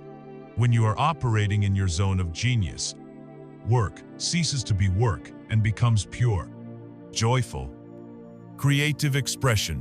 You feel energized, not drained. Time melts away. Ideas flow to and through you with effortless ease. This is where your true power lies. For one person, their zone of excellence might be being a highly effective corporate lawyer. But their zone of genius is in mentoring and inspiring young people. For another, their zone of excellence might be being a meticulous accountant. But their zone of genius is in creating beautiful, intricate gardens. The big leap is having the courage to move out of the comfortable success of your zone of excellence and into the unknown, boundless potential of your zone of genius. But as you approach this leap, as you begin to experience the unprecedented joy and success that comes from living in your genius, you will encounter a hidden, internal barrier. Hendricks identifies this as the upper limit problem. Each of us has a subconscious thermostat for how much success, love, and happiness we are comfortable receiving. A limit set by old beliefs from our childhood. When our reality begins to exceed this limit, when life gets too good, we subconsciously create a problem to bring our happiness level back down to the familiar, safe setting. Have you ever had a period where everything is going perfectly? And you suddenly pick a fight with your partner over something trivial. Or you start a worry loop about a minor issue. Or you develop a mysterious cold. That is your upper limit problem at work. It is an act of self-sabotage designed to protect you from the unfamiliar territory of boundless joy. The key to breaking free is awareness. The next time things are going incredibly well and you feel that pull toward creating drama or worry, simply stop, take a breath, and say to yourself, "Ah, this is just my upper limit problem. It's not real." And then you consciously allow yourself to expand your capacity for joy. You give yourself permission to feel good, and to feel good for longer and longer periods, until your new, expanded state becomes your new normal. When you finally make the commitment, when you dedicate the full force of your attention to living in your zone of genius, something miraculous happens. You send out the clearest, most powerful, and most authentic vibrational signal you have ever broadcast in your entire life.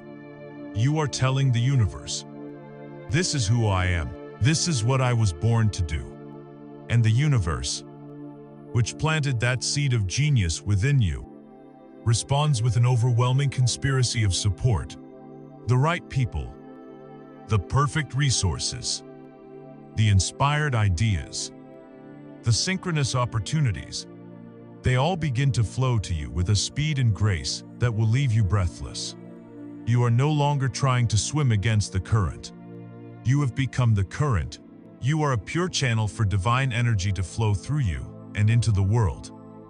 And the universe will move heaven and earth to support the expression of its own purpose through you. To align your focus with your soul's purpose is the ultimate act of creation. It is the moment you stop using these universal laws just to get things, and you start using them to give the unique gift that only you can give.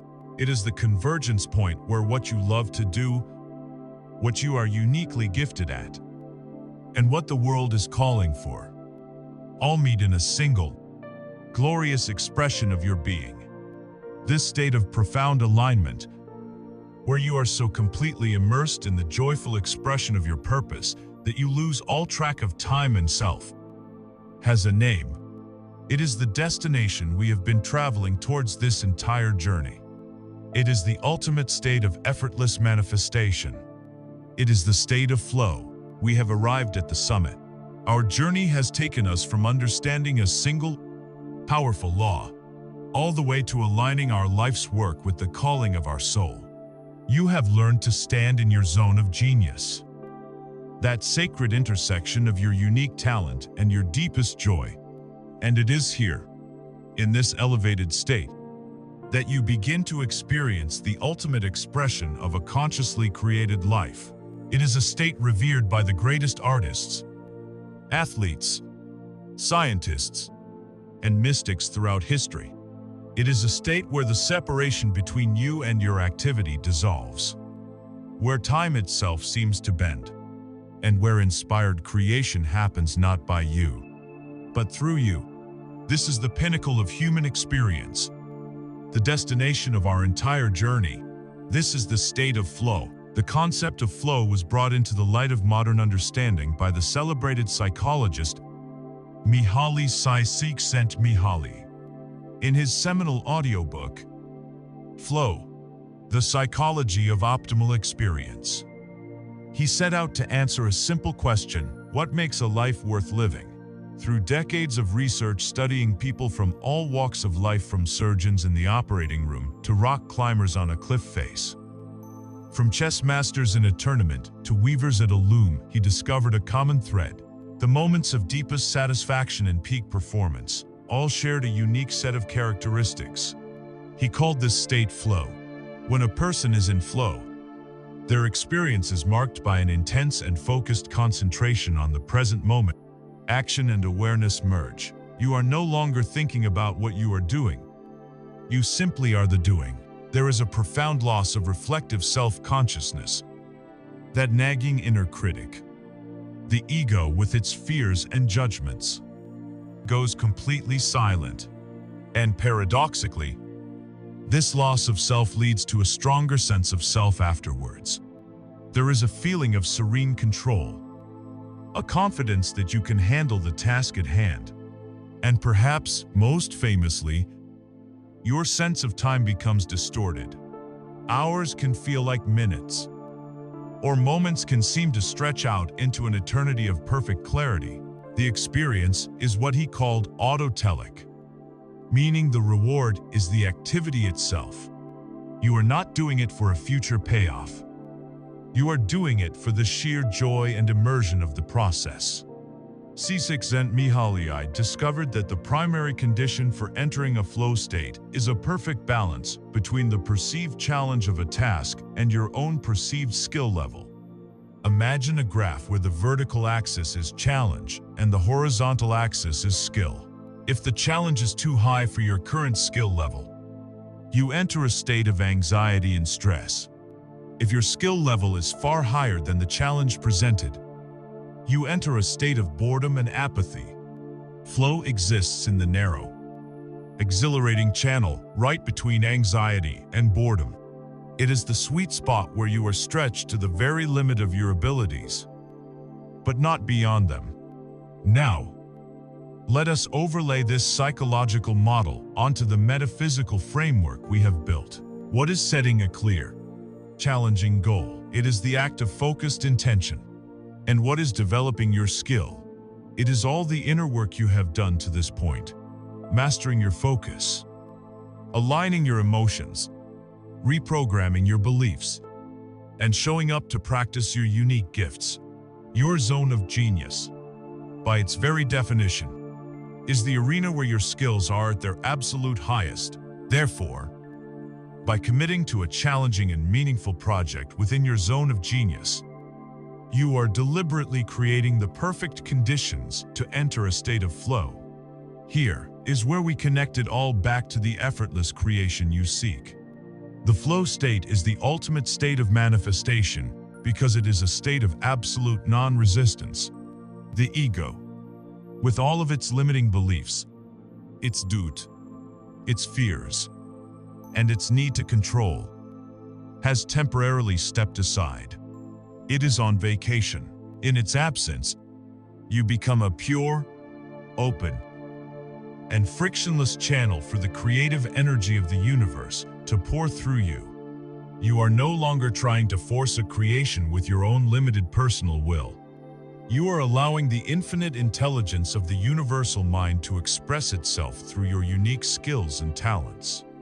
The artist in a state of flow does not feel like they are laboriously deciding on each brushstroke. Instead, they often report feeling as if the painting is painting itself, that their hand is merely the vessel for an inspiration that comes from beyond them. The scientist working on a complex problem who enters flow suddenly receives the elegant solution in a flash of insight, as if it were downloaded directly into their mind. You are not trying to manifest. Manifestation is the natural, inevitable consequence of your aligned, joyful, and focused action. Struggle ceases. Effortlessness takes over. You are no longer a builder trying to construct a reality. You have become the conduit through which reality itself is constructed. Living in flow is not some unattainable mystical state reserved for a chosen few. It is your birthright. You can consciously cultivate more of it in your life. First, you must be ruthless about eliminating distractions. Flow requires a deep, uninterrupted concentration. Turn off the notifications, close the unnecessary tabs, and create a sacred space and time for your most important work. Second, you must actively seek out activities that challenge you in your zone of genius. Don't settle for the comfortable boredom of your zone of excellence. Take on the project that both excites and slightly intimidates you. Third, practice mindfulness. The more you train your mind to be present in the here and now, the easier it will be to achieve the single-pointed focus that flow requires. The goal is to expand this state from an occasional peak experience into the very fabric of your daily life. To bring a sense of flow even to mundane tasks by being fully present with them. We have come to the end of this great exploration. We began with a simple but profound law: energy flows. Where attention goes, we followed that thread through the inner workings of the mind, the heart, and the body. We learned to reprogram our beliefs, to speak our world into being, to shape our environment, and to align with our soul's purpose. And it has all led us here, to this serene and powerful peak. The ultimate goal is not to get more things, but to experience more flow. For in the state of flow, you have everything. You have deep engagement, profound joy, a sense of purpose, and the effortless manifestation of your highest potential. This is the life that is waiting for you. A life where you are no longer struggling against the river, but have merged with it completely, in a graceful, powerful, and exhilarating dance with the cosmos. We have traveled a great distance together, journeying from a single, foundational truth into the deepest mechanics of your own magnificent, creative consciousness. We began with a simple key, the realization that energy flows where your attention goes. With that key, we unlocked the inner world, discovering the universe of vibrations within you, and the power of your thoughts and feelings to conduct that energy. We learned to move from being a passive victim of circumstance to the conscious architect of our reality. Using the tools of visualization and intentional feeling to draw the blueprints of a new life, you learned to see the challenges of your life, not as punishments, but as clarifying contrast. Launching rockets of desire that helped you define your path, you ventured into the fertile soil of your subconscious, identifying the old, limiting beliefs that held you captive, and you learned the art of rewriting that code, of planting a new garden. We then took these powerful principles and applied them to the great arenas of human experience, transforming your relationship with the energy of money, the vitality of your body, and the magnetism of your heart. Finally, you were guided to the very summit of your potential, to find your unique zone of genius, and to live in the graceful, powerful, and joyful state of flow. And so, after this long journey, we arrive back at the beginning. But with new eyes, the core message has never changed. It has only deepened. The power to create a life of profound well-being, abundance, and love is not something you need to acquire. It has been within you all along. Your peace is not dependent on a peaceful world. It is a state you cultivate within. Your abundance is not dependent on your economy. It is a frequency you choose to embody. Your joy is not dependent on circumstance. It is your natural state of being when you are aligned with who you truly are. You are the director of your energy.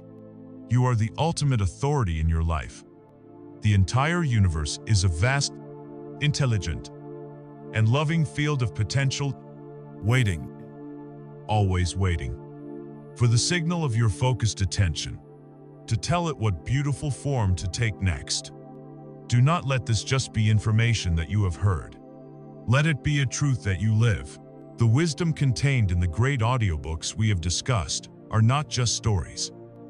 They are your constant companions, your mentors, your tuning forks, always available to you in the quiet moments of your day. Use these tools. Practice this work. Be patient and compassionate with yourself as you learn to wield your creative power with grace and wisdom. The journey of 1,000 miles begins with a single step, and the creation of a magnificent life begins with a single conscious thought. The key is in your hand. The power is in your focus. Your attention is your superpower. Where will you place it? Starting right now.